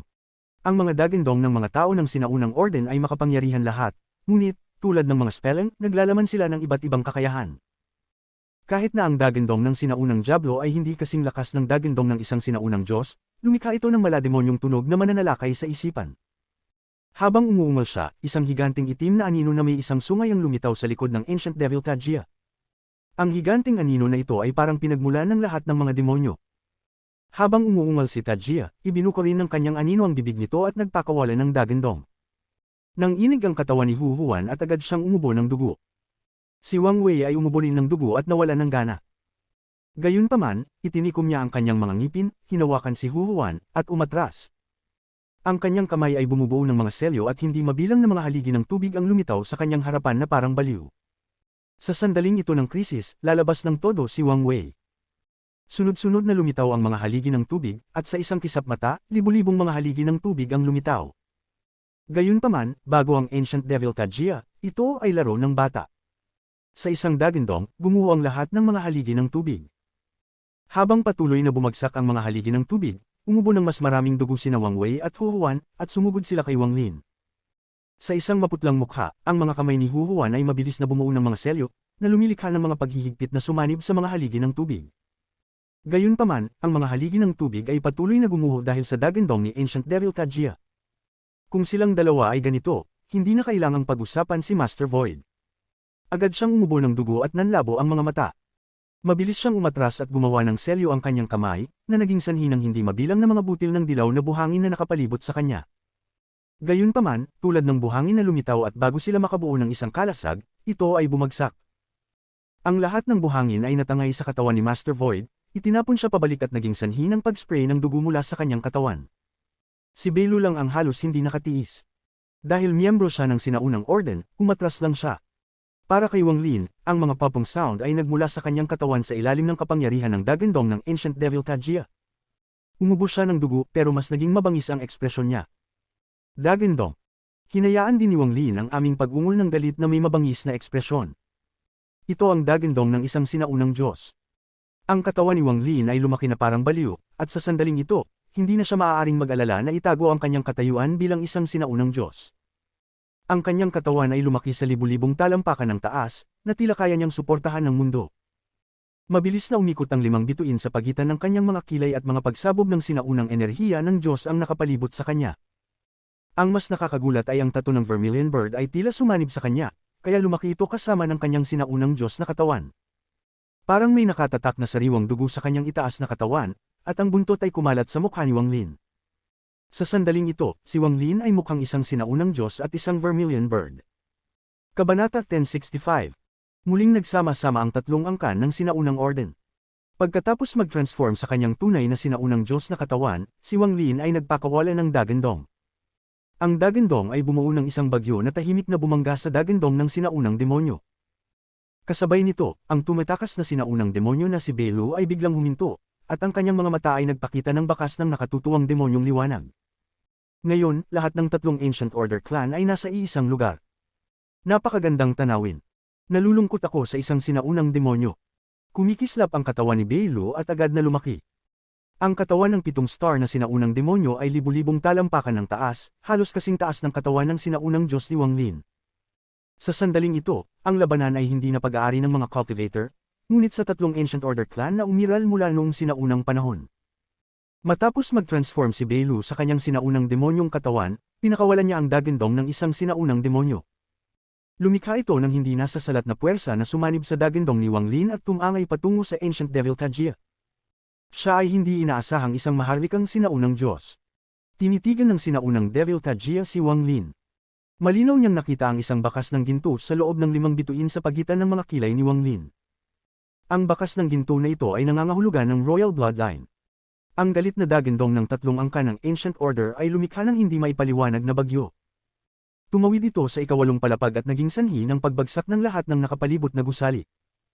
Maging ang langit ay tila babagsak na, nang lumitaw ang mga pinong bitik at mga pagsabog ng mainit na gas ang pumuno sa lugar. Isang hakbang ang sinaunang demon na si Belu at sumigaw, "Sinaunang Diyos, nangangahas ka bang labanan ang sinaunang Diablo na ito kasama ko?" Inabot ng kanang kamay ni Wang Lin ang kawalan sa harapan niya, na naging sanhi ng malaking lamat na lumitaw. Ang lilang kidlat ay lumabas mula sa bitik, at kinaladkad niya ang 1,000 talampakan ng haba ng God-slaying spear. Hinawakan niya ang sibat at sumigaw, "Bakit hindi ako mangangahas?" Tumawa ang sinaunang demon na si Beilu habang ang kanyang kanang kamay ay umabot din sa kawalan. Agad na lumitaw ang isang malaking watawat, at tila sumasakop sa mundo. Direkta itong lumipad sa sinaunang demonyo. Gumawa ng hakbang si Wang Lin at sinugod ang sinaunang Diablo. Ang mata ng sinaunang Diablo ay nagpahayag ng panunuya habang itinaas niya ang talam sa kanyang kamay.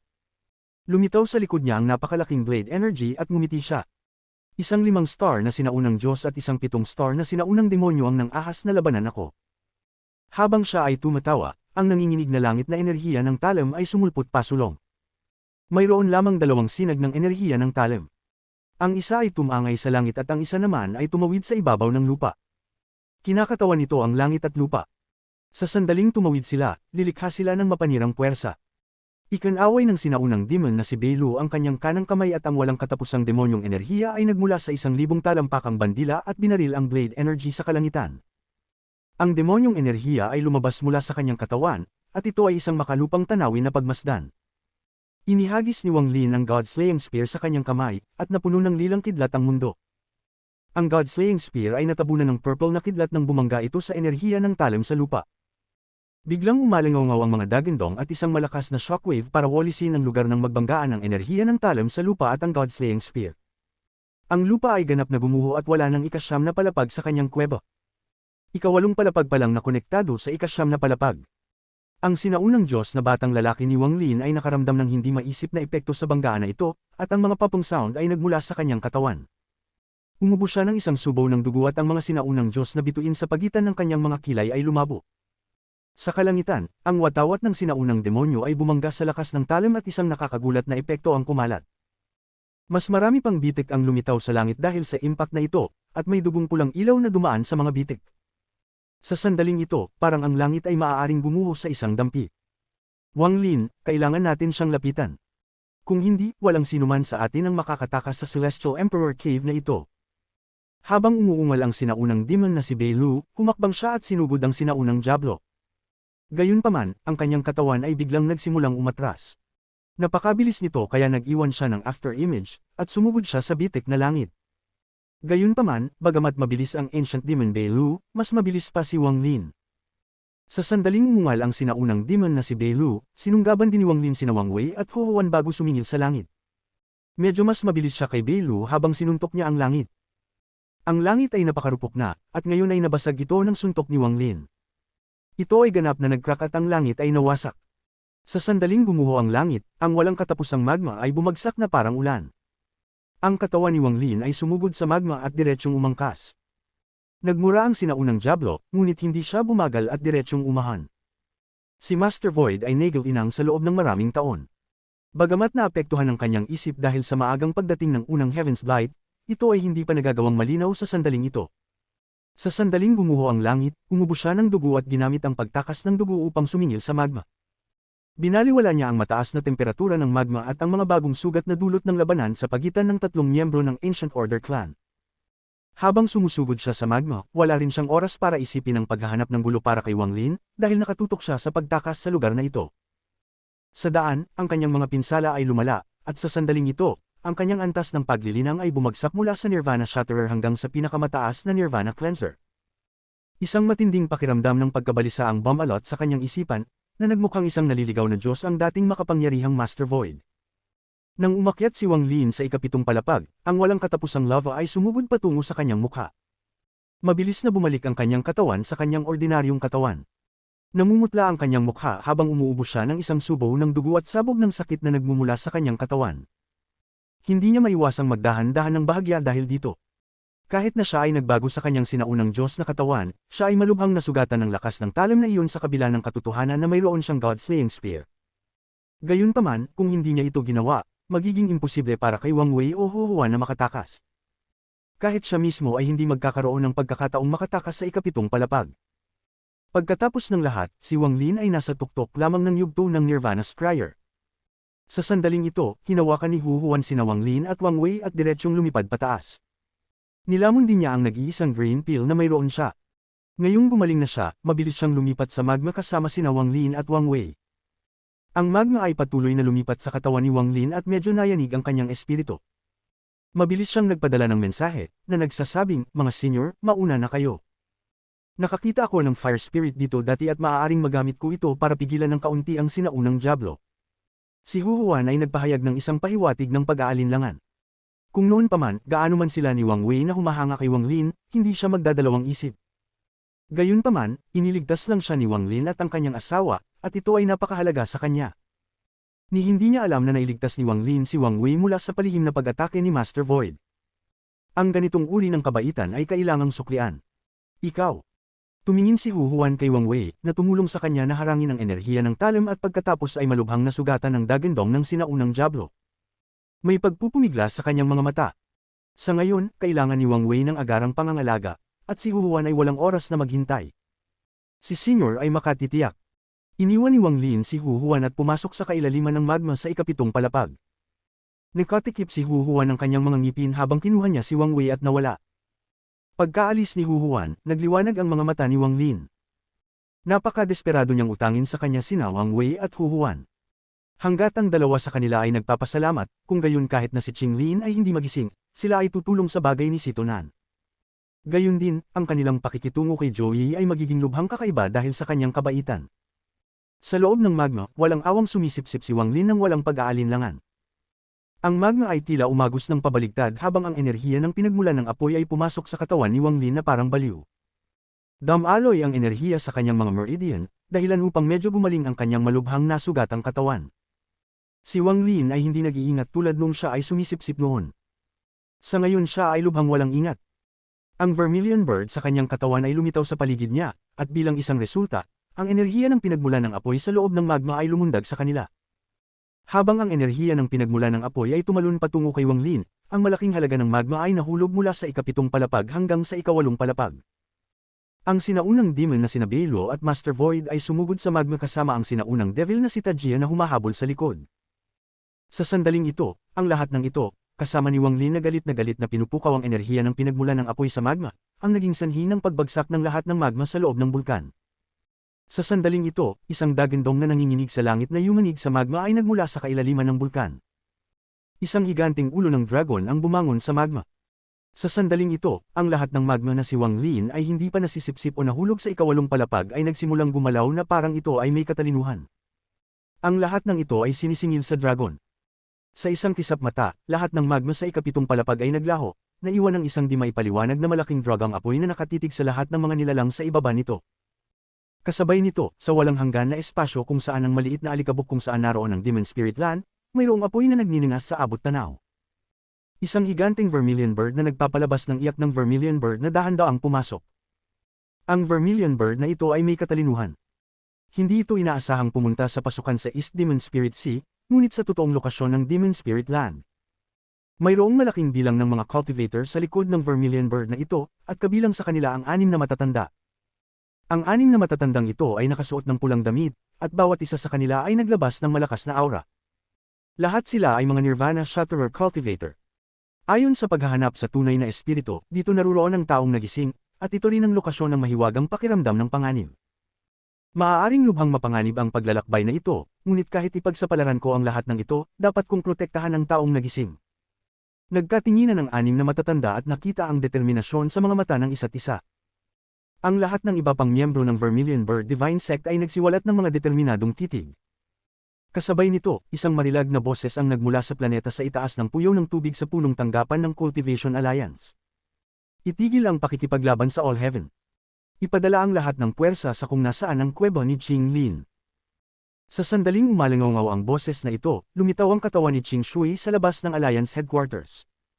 Tinitigan niya ang Alliance Headquarters at ang pulang J-Realm ay lumiwanag sa kanyang mata. Kabanata 1066.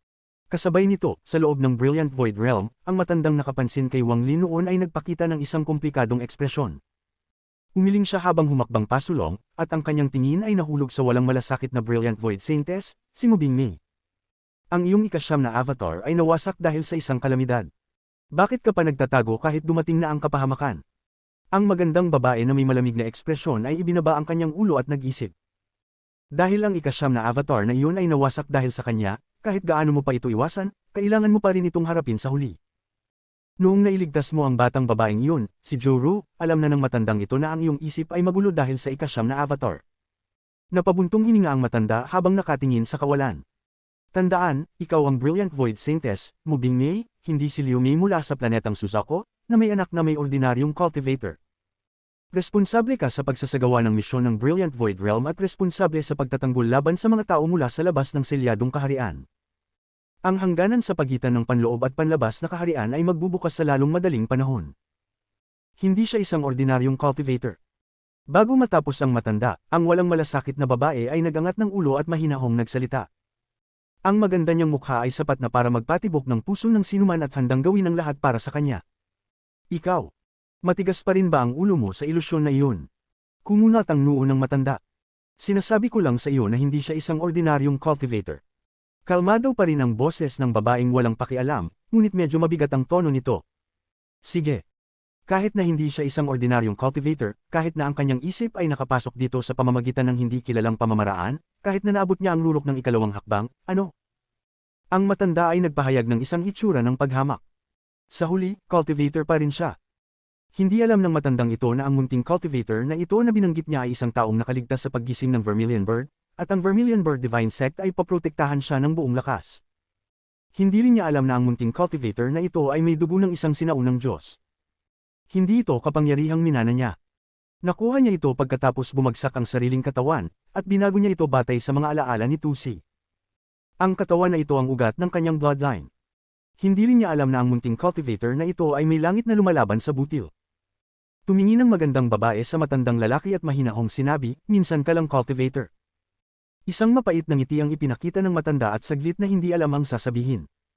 Makakasiguro ka. Hindi ko iiwasan ang responsibilidad ng Brilliant Void Realm bilang ang Brilliant Void Saintess. Gayunpaman, hindi ka maaaring makialam sa aking mga pribadong gawain, at wala kang karapatang makialam. Hindi ko kailangan ng ibang tao na makisangkot sa usaping namamagitan sa atin. Ang boses ng magandang babae ay determinado, at siya ay tumanggi na makipagkompromiso. Napabuntong hininga ang matanda at hindi na itinuloy ang paksang ito. Tumangala siya sa langit at sinabing, ang katawan ng dati kong kaibigan ay napizes na, kaya trip ko. Pupunta ka rin ba? Bahagyang nag-isip ang magandang babae at ipinakita ang isang komplikadong ekspresyon. Gayunpaman, sa huli, naging determinado siya at tumango. Pupunta ako. Sa loob ng ikapitong palapag ng Celestial Emperor Cave, ang lahat ng magma ay naging apoy na dragon. Inangat ng Fire Dragon ang ulo nito at tinitigan ng lahat ng nasa ibaba nito. Isang invisible pressure ang biglang kumalat. Dalawang hibla ng heat waves ang lumabas sa ilong ng Fire Dragon kasama ang pressure na ito. Ang dalawang higanting sungay ng dragon ay pula at nagbigay ng matinding temperatura. Ang mala-python nitong katawan ay nakapulupot, na nagbigay sa dragon ng aura na nagmistulang-mistulang mababa ang tingin nito sa mundo. Ang galit na tingin nito ay dumaan sa mga tao sa ibaba at nakalok kay Wang Lin. Naramdaman niya ang isang pahiwatig ng pamilyar na aura mula sa maliit at mahinang katawan ni Wang Lin. Ito ang aura ng enerhiyang pinagmulan ng apoy. Nang inig ang isip ni Wang Lin nang tumingin sa kanya ang dragon na apoy. Hindi niya iniyuko ang kanyang ulo ngunit dahan-daang umatras. Mabilis na binawi ng dragon ang tingin nito at tinitigan si Master Void, Ancient Demon Belu, at Ancient Devil Tajia. Nagpakawala ito ng dagandong at sinugod silang tatlo. Nakahinga ng maluwag si Wang Lin at mabilis na umatras. Nang kumalat ang kanyang divine sense, nakita niya na ang ikapitong palapag ay naging dagat ng apoy ng umungal ang apoy na dragon. Habang nagniningas ang makapal na apoy, nagliwanag ang mga mata ni Ancient Demon Belu at bigla siyang tumigil sa pagtakas. Tumalikod siya at nag-form ng seal ang kamay niya. Isang higanting berdeng ulo ng demonyo ang lumitaw sa likuran niya at sinugod ang sinaunang Diablo. Ang kamay ni Master Void ay bumuo ng isang selyo at bumuo ng isang bagyo ng dilaw na buhangin, na lumikha ng isang-isandaang talampakan na hadlang sa paligid niya, na humaharang sa apoy. Gayunpaman, sa kanyang kasalukuyang antas ng paglilinang, hindi niya mapigil ang apoy ng matagal. Nang ang buhangin ay nadikit sa apoy, may mga popping sound, at ang buhangin ay nagbitak at gumuho. Tulad ng para sa sinaunang Devil Tajia, ang kanyang mga mata ay nanlamig, at siya ay napuno ng uhaw sa dugo. Sa isang hakbang, nagpakawala siya ng namamaos na tawa. Bakit ka tumigil sa pagtakbo? Isang apoy na espiritu ng dragon na isa lamang bantay ang nangangahas na kagatin ang Panginoon nito. Habang nagsasalita ang sinaunang Diablo, ang kanyang kamay ay gumawa ng selyo at itinuro. Sumigaw siya, hayaan mong ipakita ko sa iyo ang spell ni Qinglin. Sunugin ng langit. Pagkatapos niyang magsalita, lumitaw ang isang itim na malademonyong apoy kung saan niya itinuro. Agad na nagsimulang kumalat ang malademonyong apoy at napuno ng matinding temperatura ang ikapitong palapag. Maging ang langit ay natakpan ng malademonyong apoy. Sa isang iglap, itim ang langit dahil natatakpan ito ng malademonyong apoy na ito. Hindi lamang nito masusunog ang lahat, ngunit ang sumasalakay na devilish na enerhiya ay maaaring maging sanhi ng pagbagsak ng iyong pinagmulang kaluluwa. Sa isang iglap, tinakpan ng malademonyong apoy ang kalangitan at ang apoy na dragon ay umungal. Ang apoy ay nagmula sa katawan nito na parang baliw upang labanan ang itim na apoy sa kalangitan. Nayanig ang buong ikapitong palapag habang ang higanting katawan ng dragon na apoy ay sumugod sa sinaunang diablo. Isang panunuya ang ipinakita ng sinaunang diablo habang nakaturo ang kanang kamay sa apoy na dragon. Ang lahat ng malademonyong apoy sa langit ay bumaba na parang mga bulalakaw at pinalibutan ang apoy na dragon. Nakakalangit ang eksenang ito. Sa isang iglap, nahulog ang malademonyong apoy at tinakpan ang apoy na dragon.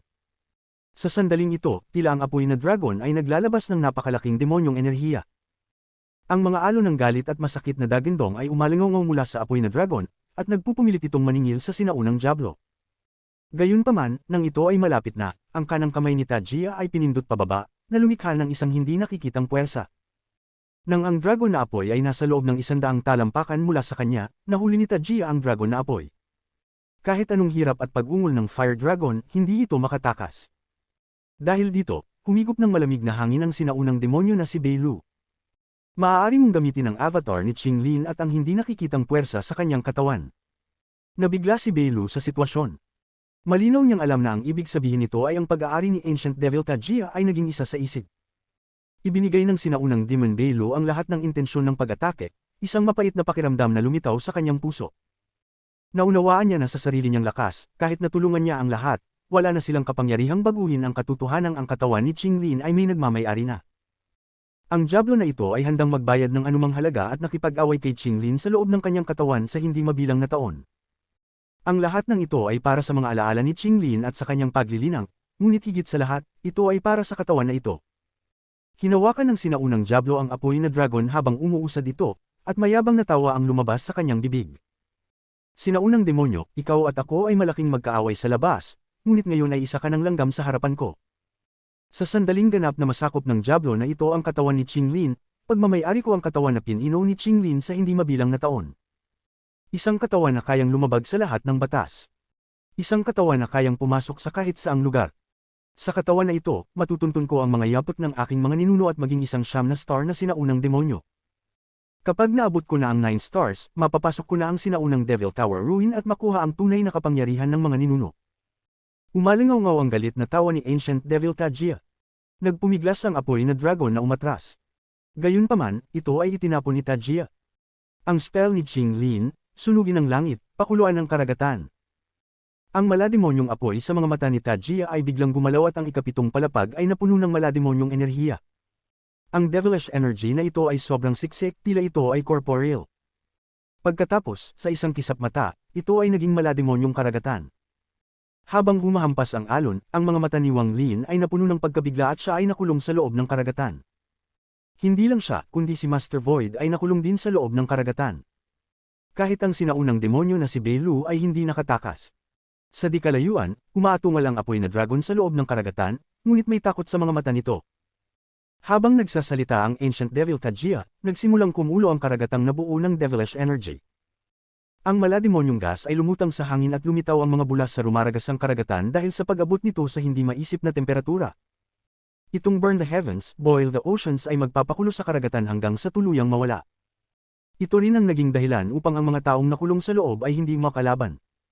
Sa kanyang maikling pakikipag-ugnayan kay Tajia, nalaman ni Wang Lin na sa paglipas ng panahon, naging mas malakas si Tajia. Bumalik sa ikasyam na palapag, mahihirapan si Tajia na gamitin ang mga spell na ito, ngunit ngayon ay nagamit na niya ang mga spell ng Celestial Emperor. Iniisip ang tungkol sa hindi mabilang na mga spell ni Celestial Emperor Qinglin, nakaramdam ng manhid ang anit ni Wang Lin. Gayunpaman, hindi ngayon ang oras upang isipin ito, dahil ang mga alon sa karagatan ay nagngangalit. Patuloy na bumababa ang malademonyong apoy sa kalangitan at lumitaw ang malalaking singaw ng tubig. Sa di kalayuan, si Master Void ay nagpakita ng kaawa-awang ngiti nang makita niyang lumiliit ang karagatan na gustong magpakulo sa kanila ng buhay at ang apoy mula sa langit ay papalapit. Tinamaan niya ng palad ang kanyang noo at bumagsak ang kanyang katawan. Isang nakatutuwang shockwave ang kumalat mula sa pagbagsak na ito, at lumikha ito ng whirlpool sa karagatan. Itinulak din ito ang pababang malademonyong apoy. Sa sandaling sumabog ang kanyang katawan, ang pinanggalingan na kaluluwa ni Master Void ay lumabas.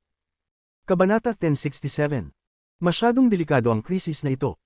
Mas gugustuhin pa ng matandang ito na ipagsapalaran ng unang Heaven's Blight kaysa pakuluan ng buhay dito. Sa sandaling lumipad ang pinanggalingan na kaluluwa ni Master Void, ibinuka niya ang kanyang mga braso, at nakita ng kanyang mga mata ang isang mapagpasyang titig. Sa pagbukas ng kanyang mga braso, sa labas ng kuweba at sa labas ng Demon Spirit Land sa walang hangganang espasyo kung saan naroon ang espiritu ng Vermilion Bird, 5 bituin ang naglabas ng hindi maipaliwanag na liwanag. Habang kumikinang ang liwanag na ito, kumalat ito sa buong sistema ng bituin. Hanggat ang isa ay nasa Alliance Star System, makikita ng isa na 5 bituin ang lumitaw sa kalangitan.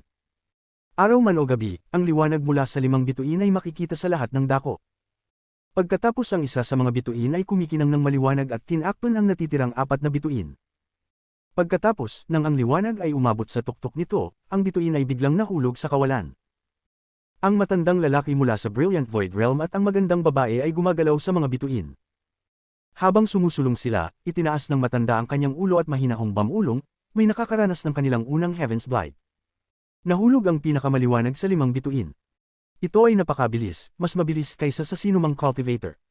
Sa isang iglap, nalampasan ng maliwanag na bituin ang espiritu ng Vermilion Bird, at isang malakas na dagandong ang umalingaw nang mawala ito sa isang maliit na butil ng alikabok. Matapos mabutas sa alikabok, pumasok ito sa Demon Spirit Land at naging dahilan upang mapa-address ang devilish energy na bumabalot sa Demon Spirit Land. Ang bituin ay tumagos sa lupa at umagos sa 6 na palapag ng Celestial Emperor Cave bago dumaong sa pinagmulang kaluluwa ni Master Void sa loob ng kumukulong karagatan. Sa sandaling ito, tumaas ang antas ng cultivation ni Master Void na parang baliw, ngunit nagpakita siya ng masakit na ekspresyon at nagsimulang sumigaw.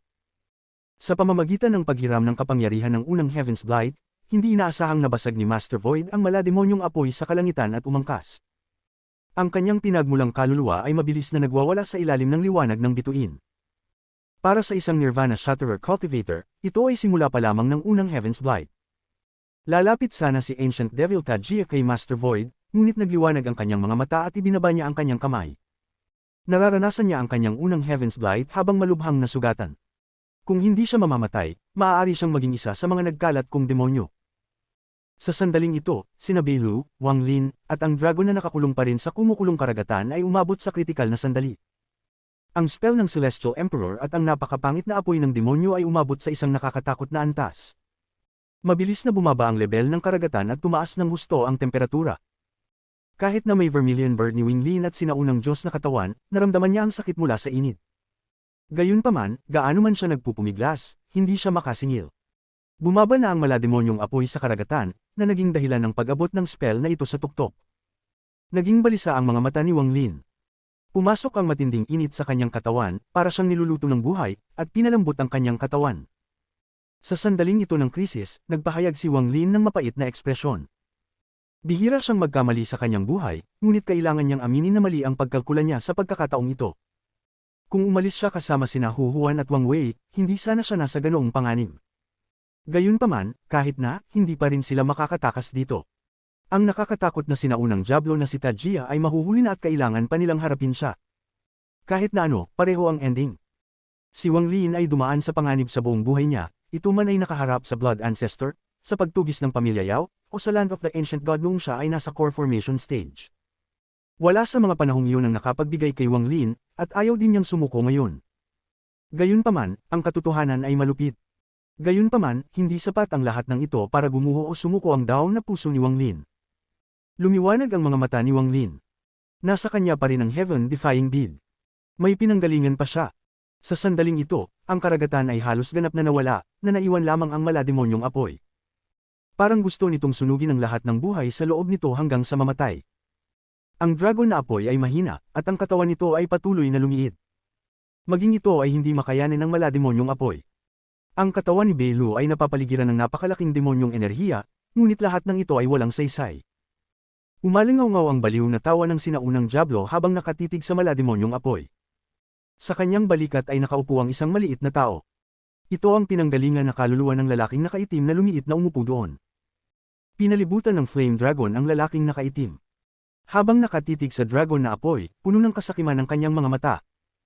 Ang Fire Spirit Dragon na ito ay pinadalisay ni Qinglin at napakatapat kay Qinglin. Sa katalinuhan nito, halatang masasabi nitong hindi ako si Qinglin. Lu Hao, dahil alagad ka ng Supremo, ireregalo ko ito sa iyo upang lamunin. Kalmado ang boses ni Tajia habang hawak niya ang pinanggalingan na kaluluwa ng lalaking nakaitim at itinapon ito paarap. Ang pinagmulang kaluluwa ay naging dragon at buong kasakiman na sinugod ang humihinang apoy na dragon sa loob ng malademonyong apoy. Maraming salamat, Panginoong Sinaunang Diablo. Ang lalaking nakaitim ay nagpadala ng isang mensahe na puno ng kagalakan at pagkatapos ay sinisingil ang apoy na dragon. Gayunpaman, sa sandaling ito, itinaas ng apoy na dragon ang kanyang ulo at nagsiwalat ng isang hindi sumusukong pagmamataas. Nagpakawala ito ng dagandong na naging sonic boom na umalingaw sa malademonyong apoy. Nagdulot pa ito ng saglit na paghinto ng malademonyong apoy. Ang dragon na nabuo ng lalaking nakaitim ay biglang huminto at umatras, ngunit mas nadagdagan ng katakawan sa kanyang mga mata. Hindi siya nagmamadali, at naniniwala siya na ang apoy na dragon na ito ay hindi magtatagal sa ilalim ng spell ni Ancient Devil Tajia. Sa kasakiman sa kanyang mga mata, ang lalaking nasa itim na pinagmulang kaluluwa ay tumingin sa nahihirapang si Wang Lin. Isang kakaibang liwanag ang nakita sa kanyang mga mata. Akin din ang vermilion bird niya. Sa sandaling ito, isang eksenang ikinagulat ng lalaking nakaitim ang naganap. Nakita niya ang fire dragon na biglang nagpupumilit na igalaw ang katawan nito. Ang higanting katawan nito ay lumiit hanggang sa ito ay 100 talampakan na lamang ang haba at sinisingil kay Wang Lin. Ang mga mata ng dragon nito ay nagpahayag ng determinasyon at layuning mamatay. Mas gugustuhin pa nitong mamatay kaysa hayaang kainin ito ng lalaking nakaitim. Kung kailangan itong mamatay, mas pipiliin nito ang taong ito, dahil kahit papaano ay nakakaramdam ito ng kaunting pamilyar mula sa taong ito. Ang eksenang ito ay labas sa inaasahan ng lalaking nakaitim. Napakabilis ng Fire Dragon na bago pa makapag-react ang lalaking nakaitim, malapit na ito kay Wang Lin. Sa sandaling imulat ni Wang Lin ang kanyang mga mata, ang Fire Dragon ay nagpakawala ng kanyang huling dagandong at sumugod sa lugar sa pagitan ng mga kilay ni Wang Lin. Ang walang katapusang enerhiya ng pinagmulan ng apoy ay pumasok sa katawan ni Wang Lin at pumasok sa kanyang pinagmulang kaluluwa. Ang tato ng vermilion bird na hamina ay biglang nagising na para bang may bagong kapangyarihan na itinurok dito at nagpakawala ng sigaw ng vermilion bird. Bagamat ang enerhiyang pinagmulan ng apoy sa loob ng dragon ng apoy ay iba sa apoy ng vermilion bird, ang pinagmulan ay apoy pa rin ng langit. Nang sumugod ang fire dragon kay Wang Lin, naging sanhi ito ng pagtaas ng enerhiya ng pinagmulan ng apoy sa kanyang katawan. Bukod dito, ang pagsasanib ng dalawang magkaibang uri ng apoy na ito ay nagdulot ng hindi inaasahang pagbabago. Ang vermilion bird ay gumalaw sa loob ng bagyong ito at sa anino ng isang dragon. Umabot sa rurok ang bagyo at sa hindi inaasahang pagkakataon ay hinigop pa ang malademonyong apoy na sumusunog sa mundo. Habang sumisipsip ito na parang baliw, ang bagyo ay bumuo ng isang malakas na puyaw ng tubig na may nakakatakot na puwersa ng pagsipsip. Nangyari ang lahat sa isang iglap, at maging ang sinaunang Diablo na si Tajia ay nagulat. Gulat na gulat ang lalaking nakaitim sa sitwasyon. Wala na siyang naisip na lumamon at gusto nang umatras. Gayunpaman, napakalapit niya, kaya sa sandaling sinubukan niyang umatras, hinayla siya ng puyaw ng tubig. Nakasimangot ang sinaunang Diablo habang itinaas ang kanang kamay at hinawakan ang lalaking pinanggalingan ng itim na kaluluwa. Nang malapit na niyang bawiin ang kanyang kamay, nagliwanag ang mga mata ni Ancient Demon Bailu. Sumuko na siya, ngunit hindi niya akalain na ang gayong hindi inaasahang mutation ay magaganap pagkatapos na masipsip ni Wang Lin ang Fire Dragon. Malinaw niyang nakikita na sa loob ng puyaw ng tubig, isang puting apoy ang namumuo na parang baliw sa loob ng katawan ni Wang Lin. Pinagmulan na buto ng apoy. Sa sandaling ito, kahit na ang kanyang pagkakakilanlan bilang isang sinaunang demonyo, si Bailu ay sumipsip ng malamig na hangin. Ang kanyang desperasyon ay biglang nawala at nakakita siya ng pagkakataong makatakas. Isang bakas na lang at tuluyan na niyang makondense yung fire seed. Kapag nabuo na ang buto ng apoy na iyon, makokontrol niya ang lahat ng apoy sa mundo. Bagamat may pahiwatig ng kalooban sa loob ng apoy na ito, hindi kumpleto ang pag-aari ni Tajia, kaya may pagkakataon pa. Sari-saring ideya ang pumasok sa isip ni Bailu. Nang malapit ng hilahin pabalik ng Ancient Devil Tajia ang lalaking nasa pinagmulang kaluluwa ng itim, nang gigigil ang ngipin ni Bailu. Mabilis na umikot ang 7 bituin sa kanang mata niya tapos biglang gumuho ang isa. Sinaunang demonyong nabasag na bituin. Ang pagbagsak ng isang sinaunang bituin ng demonyo ay nagbigay daan sa isang malakas na pagdagsa ng demonyong enerhiya na pumasok sa katawan ni Bailu, na nagpapahintulot sa kanya na magpumiglas. Bagamat hindi sapat para sa kanya na makatakas o makalabas mula sa nagniningas na apoy, sapat na para sa kanya na gumamit ng mga spells. Ang kanyang kanang mata ay muling nagningning at isa pang sinaunang bituin ng demonyo ang gumuho. Sa dalawang bituin na nabasag, ang katawan ng sinaunang demonyo na si Belu ay biglang lumaki, at sinugod niya ang pinanggalingang kaluluwa ng lalaking nakaitim na malapit ng ililigtas ni Tajia. Ang katawan ni Belu ay naging isang ipoy-po ng demonyong enerhiya at bumagsak sa braso ni Tajia.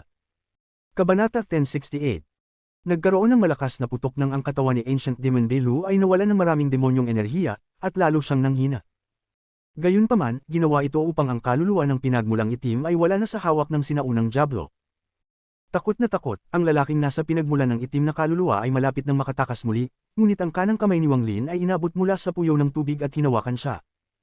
Lalaban na sana siya, ngunit ang walang katapusang apoy ay nagmula kay Wang Lin at bumalat sa kanya. Pagkatapos ay kinaladkad ni Wang Lin ang kanyang pinagmulang kaluluwa sa puyaw ng tubig. Sa loob ng puyaw ng tubig, lumitaw ang hangarin sa pagpatay sa mga mata ni Wang Lin, at nilamon niya ang lalaking pinagmulan ng itim na kaluluwa ng walang pag-aalinlangan. Sa sandaling lamunin ni Wang Lin ang lalaking may pinagmulang kaluluwa ng itim, isang pagsabog ang naganap sa kanyang katawan. Ang pagsipsip ng apoy na dragon, paglamon sa pangunahing sa apoy ng itim na dragon, at ang kanyang sariling vermilion bird ay nangangahulugan na 3 uri ng apoy ang nasa loob ng katawan ni Wang Lin. Ang enerhiyang pinagmula ng apoy sa kanyang katawan ay umabot sa panibagong taas, at habang tumataas ang init, isang buto ng apoy na kasing laki ng kuko ng daliri ang nabuo sa kanyang dantian. Sa sandaling lumitaw ang binhi ng apoy, ang lahat ng malademonyong apoy sa ikapitong palapag ay huminto saglit at hindi inaasahang sumabog sa puyaw ng tubig na kinaroroonan ni Wang Lin.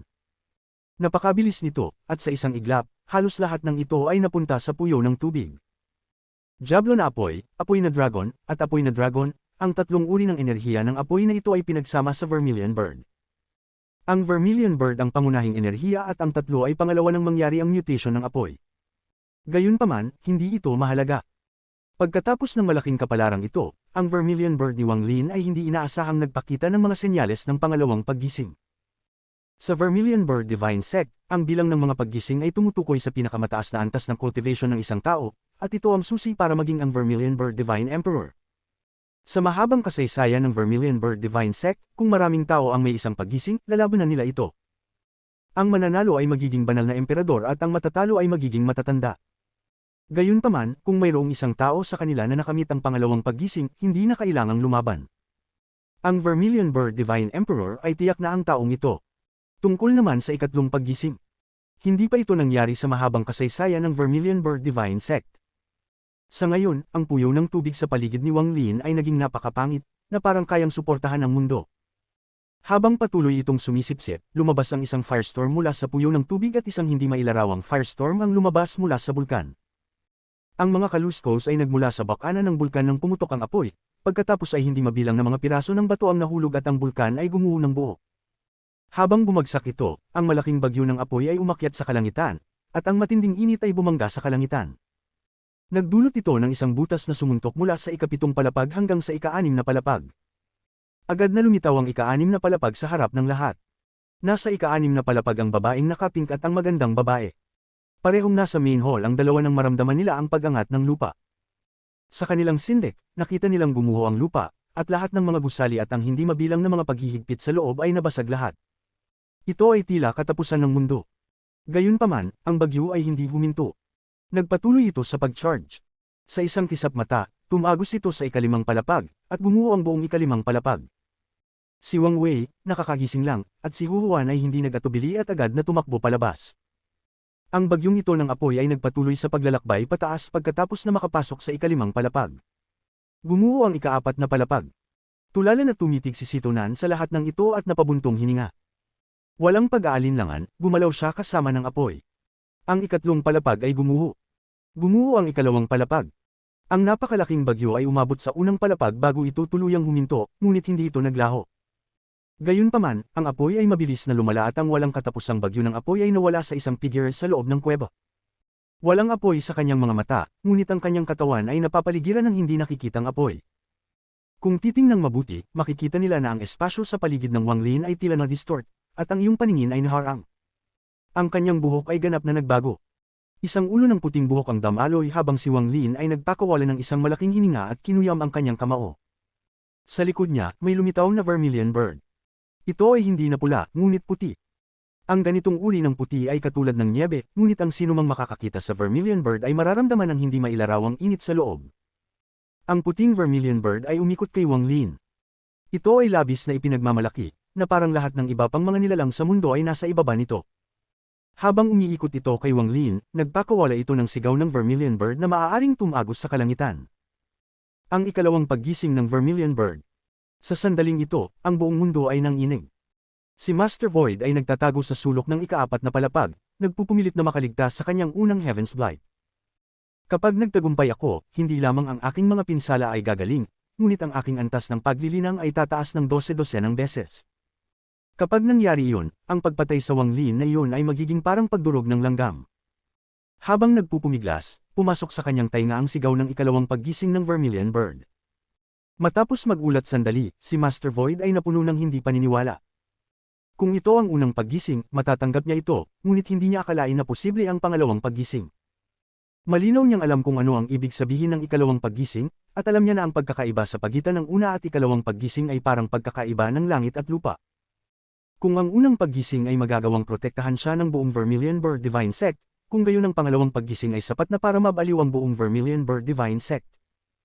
Hindi na ito maaaring ilarawan bilang, ginagamit ang kanilang buong kapangyarihan upang protektahan siya, ngayon ay magiging protektahan siya anuman ang gastos. Kung isa lang itong paggising, bagamat kailangan pa ring patayin ng alayan si Wang Lin, hindi sila magugulat. Gayunpaman, kung ang Vermilion Bird ay dumaan sa pangalawang paggising, maging sila ay mabigla. Bukod dito, alam ni Master Void na ang oras sa pagitan ng dalawang bagay na ito ay nangyayari ay napakaikli, ito ay baliwala. Sa pag-iisip kung paano nagising ang taong gusto niyang patayin, ang dahilan kung bakit siya napunta sa ganoong kalagayan, si Master Void, na nagtitiis sa kanyang unang Heaven's Blight, ay umubo ng isang subo ng Essence Origin Energy. Naguluhan ang kanyang isip at nagwala ang lahat ng pinagmulang enerhiya sa kanyang katawan.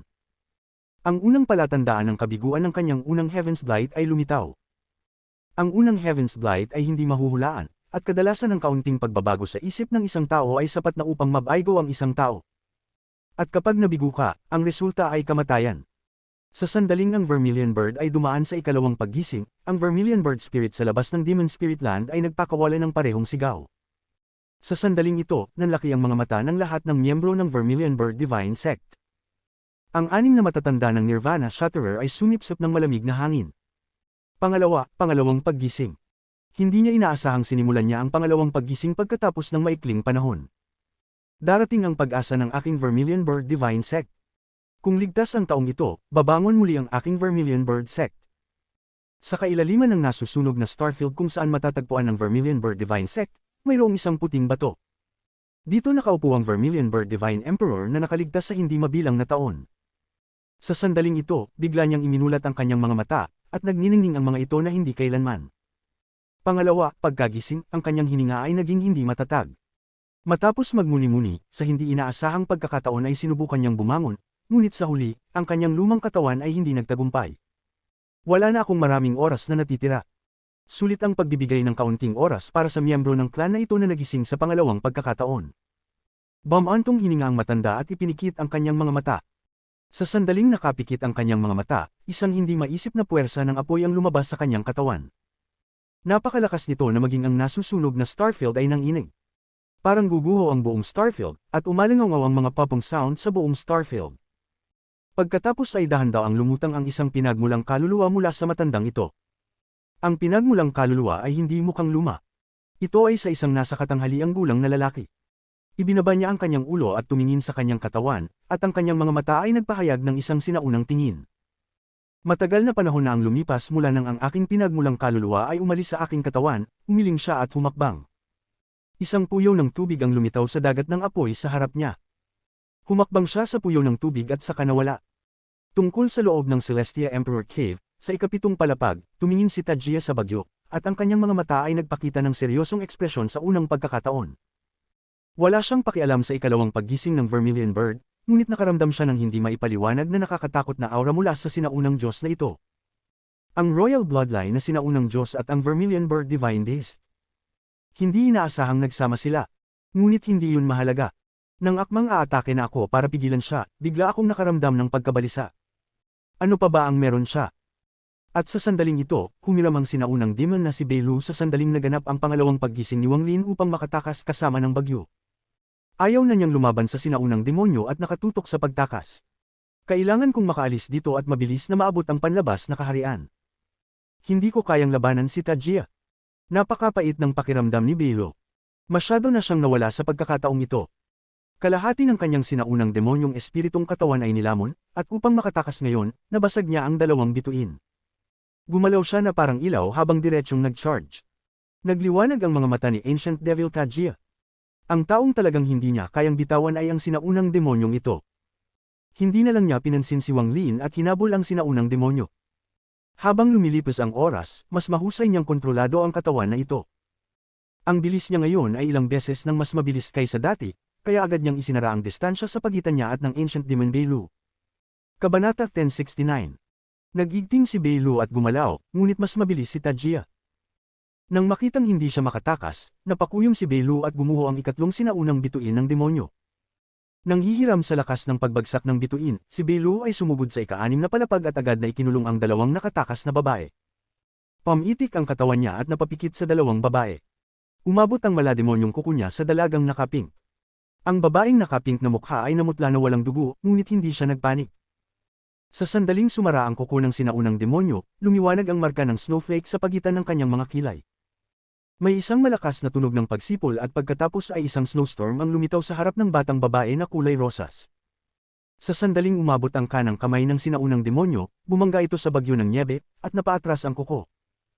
Ang babaeng nakapink ay umubo ng dugo sa buong snowstorm at pagkatapos ay itinapon pabalik. Nagulat ang sinaunang demonyo, ngunit hindi siya nagdalawang isip. Dumaan ang kanang kamay niya at hinawakan ang ulo ng magandang nasa middle-aged na babae.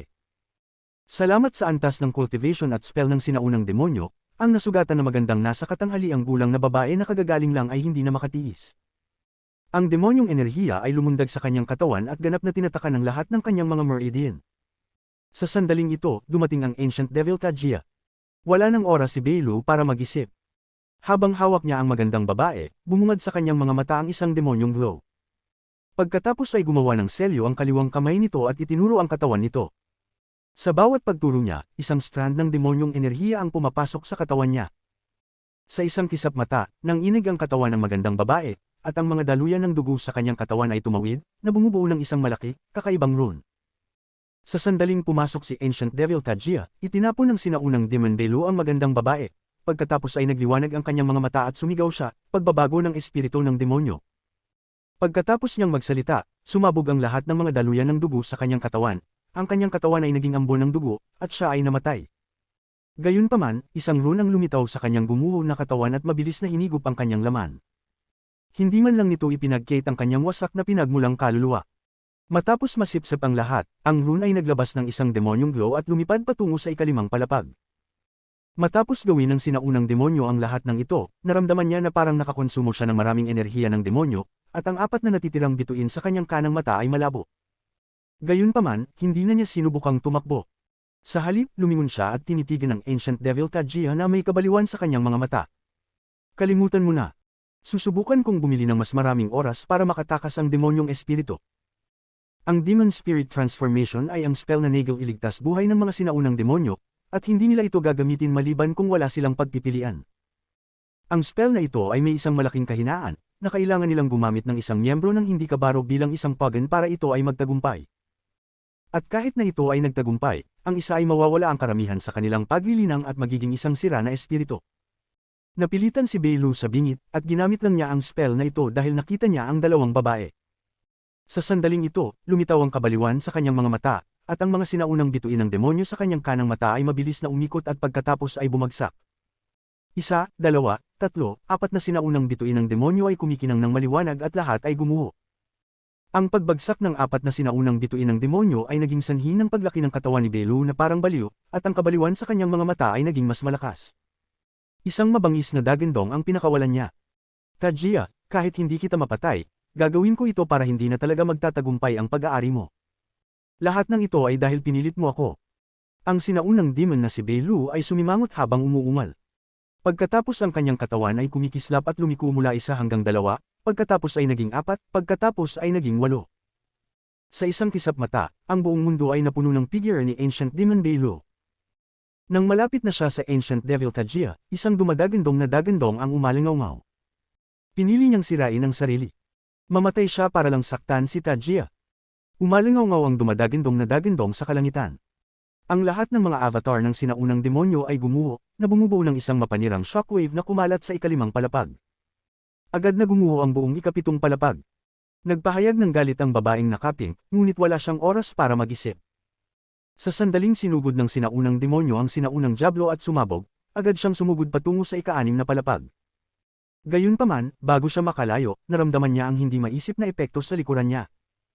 Para kay Wang Lin, siya ay nasa unang palapag ng kuweba, at ang sigaw ng Vermilion Bird ay umalingaw sa kanyang likuran. Isang di nakikitang apoy ang nakapalibot sa kanya habang nakatingin siya sa lagusan na tumagos sa buong Celestial Emperor Cave. Ang kanyang mga kamay ay gumagalaw at hindi mabilang na mga paghihigpit ay lumilitaw. Ang mga paghihigpit ay nagpatuloy sa pagpunta sa hukay, at ang bawat paghihigpit ay nagdulot ng malaking dami ng mga bato na bumagsak. Lumabas sina Wang Wei at Hu Huan, at sa sandaling makita nila si Wang Lin, naunawaan nila ang kanyang intensyon. Hindi sila nag-atubili at nagsimulang maglunsad din ng mga spell sa lupa. Ang lupang ito ay nagsimulang manginig na parang ang buong Demon Spirit Land ay apektado. Sa sandaling ito, parang may mga lindol na nagaganap sa buong Demon Spirit Land. Umalis si Sitonan mula sa malalim na beat at walang tigil na sumumpa. Damn it, ano ba itong maldito na lugar na ito? Pagkatapos kong umalis dito at maalis ang lason na ito, kailangan kong pumasok sa closed door cultivation. Matapos lumabas si Sitonan at makita si Wang Lin, napabuntong hininga siya, ngunit nalaman niya kaagad ang plano ni Wang Lin. Walang pag-aalinlangan, lumipad siya sa hangin at nagsimulang bombardo ang lupa ng mga spells. Ang lupa ay nagsimulang manginig ng mas marahas. Pakiramdam ko ay guguho ang buong Celestial Emperor Cave. Sa sandaling ito, ang mga taong nagtatago sa loob ng ikalawang palapag ay lumipad palabas. Kabilang sa kanila ay si Big Head, ang tatlong magkakapatid na Chen, si Lei Ji, ang dalawang disipulo ng magandang nasa katanghaliang gulang na babae, at maging si Master Halloween. Matapos kumawala ang mga taong ito, nang makita nila si Wang Lin, sila ay natakot at mabilis na nagkalat. Mukhang nahulaan ni Master Halloween ang intensyon ni Wang Lin, ngunit hindi niya naintindihan. Pagkatapos ng lahat, hindi niya naranasan ang lagim ng sinaunang Diablo. Wala ni isa sa kanila ang nakakaalam na umiral ang sinaunang Diablo. Nang ang panginginig ay naging mas marahas, ang mga mata ni Wang Lin ay nagpakita ng kakaibang liwanag. Pagkatapos ay nagsilang kanyang mga kamay at bigla niyang itinuro ang lupa habang naglalabas ng dagandong. Ang malaking Vermilion Bird sa likod niya ay sumigaw at sumugod sa hukay. Biglang pinalibutan ng walang katapusang apoy ang Vermilion Bird at dumiretso sa hukay. Sa sandaling ito, ang mga mata ni Wang Wei ay duguan, at ang kanyang kamay ay nakabuo ng selyo at lumitaw ang isang napakalaking dagat. Ang dagat ay umagos sa hukay pagkatapos ng Vermilion Bird. Ginamit din ni Hu Huan at Sitonan ang kanilang pinakamakapangyarihang mga spell na sumunod sa Vermilion Bird pababa sa hukay. Sa sandaling ito, ang mga alon ng malamig na enerhiya ay nagmula sa hukay. Ito ay ang batang babae na kulay rosas na may hindi mabilang na mga snowflake sa paligid niya, at siya ay nagpupumilit na makalabas. Habang bumababa ang iba't ibang spell, mabilis na umikot ang mga snowflake at halos hindi niya nalampasan ang lahat ng panganib. Ang Vermilion Bird ay dumaong sa hukay na tumagos sa buong Celestial Emperor Cave. Isang malakas na dagandong ang nagmula sa ikalawang palapag, at nang ang iba pang mga spell ay dumaong, ang Celestial Emperor Cave ay nagsimulang tunay na gumuho. Napuno ng walang katapusang dagandong ang langit, at habang umaalingaw ang mga ito, lumubog ang lupa, tinatakpan ng labasan. Natakpin din ito sa mga spell ng lahat. Ang mga muffled na tunog ay nagmula sa ibaba, at may mga dagandong ng sinaunang Diablo. Matapos gamitin ang mga spell, patuloy na gumagalaw ang mga kamay ni Wang Lin, at hindi mabilang na mga paghihigpit ang damapo. Hindi rin tumigil si Hu Huan. Siya at si Wang Wei ay naglagay din ng mga paghihigpit. Ang tatlo sa kanila ay napakabilis, kaya ang isang malaking halaga ng mga paghihigpit ay nahulog sa gumuhong guho. Ang siksik na mga paghihigpit ay dumaong na parabang sila ay bumubuo ng isang malaking lambat. Sa sandaling ito, ang mga muffled na dagandong ay lumabas, at sila ay mas baliw kaysa dati. Habang umaalingaw ang mga dagandong, ang lupa ay nanginig ng mas marahas. Parang may puwersang gustong sumugod palabas, parang may gustong lumabas sa loob at pumatay ng buong buhay. Nagbago ang mga ekspresyon ng mga nakapaligid na cultivator na hindi nakakaalam tungkol sa sinaunang Diablo. Malinaw na nararamdaman ni Master Halloween ang walang katapusang mabangis na enerhiya na nagmumula sa ibaba, na nagpanginig sa kanya. Hindi siya nagdalawang isip at mabilis na inilagay ang mga paghihigpit na alam niya. Lahat ng iba na nakakaalam ng mga paghihigpit ay nagpadala ng lahat ng mga paghihigpit sa pagtatangkang tumulong. Papalapit ng papalapit ang mga dagandong mula sa lupa, at palakas ng palakas ang mga panginginig ng boses, na naging dahilan ng pagbagsak ng mga batong nagbaon sa butas. Hindi sapat na oras. Kinagat ni Wang Lin ang kanyang mga ngipin habang hinahampas niya ang kanyang bag na may hawak at inilabas ang katawan ni Qing Shuang. Wala siyang oras na mag-alala tungkol sa damdamin ni Wang Wei o Hu Huan. Ang kanyang kanang kamay ay tumama sa likod ni Qing Shuang. Hindi ito para saktan siya, kundi para ilabas ang lahat ng dugo na magagawa niya mula sa katawan niya nang hindi ito naaalis. Nang dama po ang kanyang palad, agad na umubos si Qing Shuang ng maraming dugo. Sa sandaling lumitaw ang dugo, kinuha ito ni Wang Lin at ginawa itong ambon ng dugo na tumatakip sa lupa. Ang pinagmula ng enerhiya ay patuloy na lumalabas mula sa kanyang kamay, at si Qing Shuang ay patuloy na umuubo ng dugo. Nagkalat si Wang Lin ng dugo sa lahat ng mga paghihigpit dito. Sa sandaling ito, isang nakakagulat na dagindong ang nagmula sa ilalim ng lupa. Pagkatapos ay binasag ng napakalaking lakas ng demonyo ang lahat ng mga bato na nakaharang sa daan, at dahan-daang lumipad paitaas ang sinaunang Diablo na si Tajia.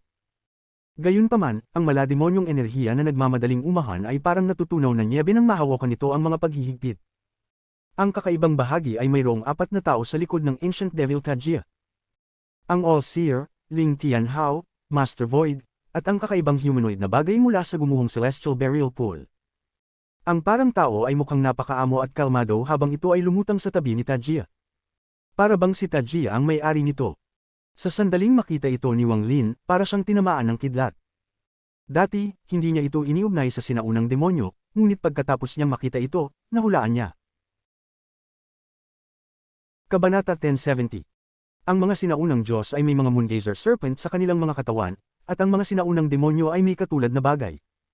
Ang bagay na hugis tao ay malinaw na iyon. Ang bagay na ito ay hindi umiiral bago namatay ang mga sinaunang Diyos, ngunit ito ay kahit papaano ay inilabas sa panahon ng pakikibaka sa pagitan ng sinaunang Diablo at ng Celestial Emperor. Matapos itong mahiwalay, napunta ito sa sinaunang bungo ng Diyos sa ilalim ng Celestial Burial Pool. Kahit na si Master Void ay nakatayo sa likod ng Ancient Devil Tajia, siya ay nasa isang kakaibang kalagayan.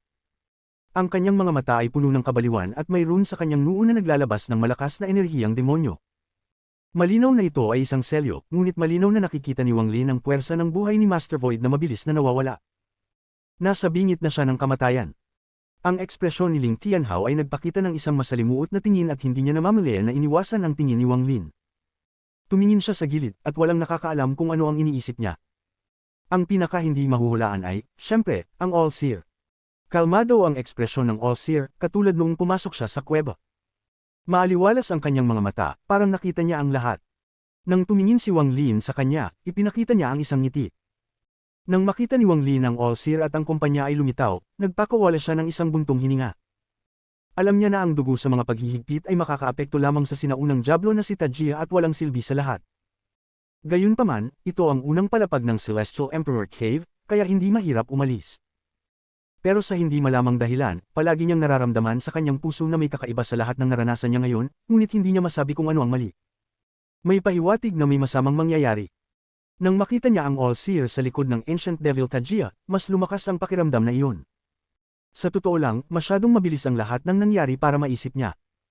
Sa pagbabalik tanaw, tila lahat ng ginawa nila ay pinilit ng sinaunang Diablo. Para bang ang lahat ay sadyang binalak ng sinaunang Diablo. Ang uri ng nakakatakot na pakiramdam na ibinigay ng All-Seer sa mga tao ay nakapaligid sa puso ni Wang Lin. Mabilis siyang umatras habang nagmumuni-muni. Binantayan ni Sito Nan si Wang Lin. Nang makita niyang umatras si Wang Lin, tumungo siya kay Wang Lin at umatras kasama niya. Ganoon din ang ginawa ni Wang Wei at Hu Huan. Sa sandaling ito, lahat ng nakapaligid na cultivator ay nagmamadaling umalis. Ang All-Seer ay nagpahayag ng isang ngiti at pagkatapos ay itinaas ang kanyang daliri at itinuro. Nagkaroon ng kislap ng kulay abong gas at lumitaw ang kulay abong nakasuot na All-Seer. Malamig niyang tinitigan ang kanyang orihinal na katawan at nagpakawala ng malamig na singhot, ngunit pagkatapos ay sinisingil niya ang mga paghihigpit. Ang walang katapusang enerhiya ng pagpatay ay lumitaw at sinisingil sa mga paghihigpit. Umalingaw-ngaw ang mga dumadagindong na dagindong at nagsimulang lumiwanag ang mga paghihigpit. Gayunpaman, ang mga paghihigpit ay hindi lamang inilagay ni Wang Lin. Inilagay din sila ni Wang Wei at Hu Huan. Ang mga paghihigpit ni Hu Huan ay mas makapangyarihan kaysa kay Wang Lin, kaya ang mga paghihigpit dito ay hindi isang bagay na madaling masira ng may kulay abo na damit na All-Seer. Binili nito ang oras ng lahat. Habang umaatras si Wang Wei, tumuro siya at lumitaw ang isang haligi ng tubig at naging isang higanti. Kinawayan muna ng higanti ang higanti nito at direktang tumama sa itaas, na naging sanhi ng pagkahulog ng malalaking bato. Si Hu Huan ay hindi umalis ngunit nakatayo sa malayo, naglalagay ng malaking halaga ng mga paghihigpit at pinalakas ang kanilang lakas. Lumiwanag ang mga mata ni Wang Lin, at ang kanyang kamay ay bumubuo ng mga seal at gumamit siya ng mga spelling para salakayin ang langit kasama si Wang Wei. Ang mga nakapaligid na cultivator ay hindi nagatubili at lahat ay umatake rin. Umalingaw-ngaw ang malalakas na dagindong sa unang palapag ng kuweba. At sa sandaling ito, sa espasyo sa labas ng Demon Spirit Land, ang 6 na Nirvana Shatterer Cultivator ay nakaupo sa tapat ng isa't isa habang ang kanilang mga kamay ay bumubuo ng mga selyo habang sila ay umaawit. Paminsan-minsan ay itinataas nila ang kanilang mga daliri upang ituro ang tunay na espiritu ng Vermilion Bird, na naging dahilan upang mas lumakas ang apoy sa paligid nito. Makalipas ang ilang sandali, biglang sumigaw ang totoong espiritu ng Vermilion Bird at kumalat ang dagat ng apoy.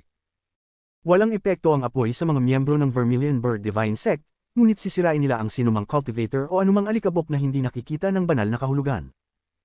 Habang kumalat ang apoy, ang lahat ng alikabok ay nasunog sa wala, nag-iwan lamang ng isang dust particle na hindi gumuho. Ito ang lokasyon ng Demon Spirit Land. Nagsimulang mag-apoy ang apoy sa tanging natitirang butil ng alikabok, na inihayag ang lokasyong ito sa lahat.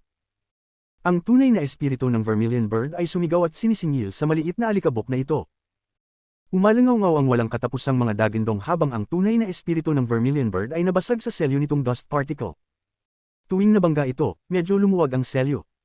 Ang 6 na Nirvana Shatterer Cultivator ay nagsimulang gumamit ng mga spells para bambahin ang dust particle. Ang selyo na personal na iniwan ni Qinglin bago gumuho ang Celestial Realm ay mas lalong nanginig. Ang mga panlabas na epekto ay malinaw na naililipat sa Demon Spirit Land, na naging sanhi ng marahas na panginginig sa buong lugar.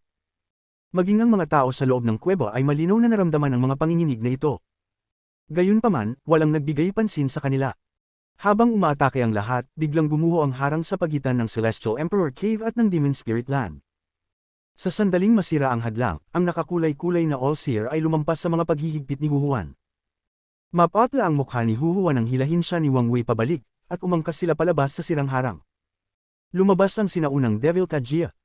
He then let out a grim smile at biglang bumantong hininga. Biglang lumabas sa kanyang bibig ang walang katapusang devilish energy at naging mga umuungal na itim na dragon. Ang pangalawang kapatid ng tatlong magkakapatid na Chen ay nahuli ng mga itim na dragon. May kawalan ng pag-asa sa kanyang mga mata habang nilalamon siya ng sinaunang demonyo. Gusto siyang iligtas ni Wang Lin, ngunit huli na siya. Isa sa mga babaeng alagad ng magandang babae ang nahuli ng itim na dragon at napaatras. Maging si Chen Qin ay may maputlang mukha at malapit ng mahuli ng itim na dragon. Sa sandaling ito, dumating ang babaeng nakapink na natatakpan ng snowstorm at hinayla si Chen Qin palabas patungo sa exit. Dumating ang itim na dragon at bumangga sa snowstorm, na naging sanhi ng pag-ubo niya ng dugo. Pinuprotektahan siya ng Snowflake Treasure mula sa hindi mabilang na mga pag-atake, at sa sandaling ito, hindi na ito makatiis sa kanila. Nabasag ito at nabasag. Gayunpaman, hinayla ng babaeng nakapink si Chen Qin at pinalabas. Nagtagumpay si Big Head at ang kumpanya sa tulong ng Sitona at Master Halloween, kasama ang babaeng nakapilak, na kinuha ni Wang Lin mula sa kanyang bag. Gayunpaman, ang panganib ay hindi pa tapos. Lumabas si Ancient Devil Tajia at ang kanyang kanang kamay ay walang awang inabot at pinisil. Sa pagpisil na ito, lahat ng nakatakas lang sa kuweba patungo sa Demon Spirit Land ay agad na nakaramdam ng malakas na pressure sa paligid nila. Si Chen Qin ang may pinakamababang cultivation level, kaya umubo siya ng dugo at bumagsak ang kanyang buong katawan. Pati ang babaeng nakapink ay kinilig, at bumagsak din ang katawan. Gayunpaman, mayroong isang kayamanan mula sa Brilliant Void Realm sa kanyang pinagmulang kaluluwa. Nagningning ang kayamanang ito at pagkatapos ay pinalibutan siya ng liwanag nito at ang mga kaluluwang pinanggalingan ni Chen Qin. Gayunpaman, ang mga kaluluwa ng pinagmula ng dalawang batang babae ay malubhang nasugatan, at sa ilalim ng proteksyon ng liwanag mula sa kayamanan, nagsimula silang magsanib. Hindi lang silang dalawa. Sa natitirang dalawang kapatid na lalaki ni Chen, bumagsak din ang katawan ng ikatlong kapatid.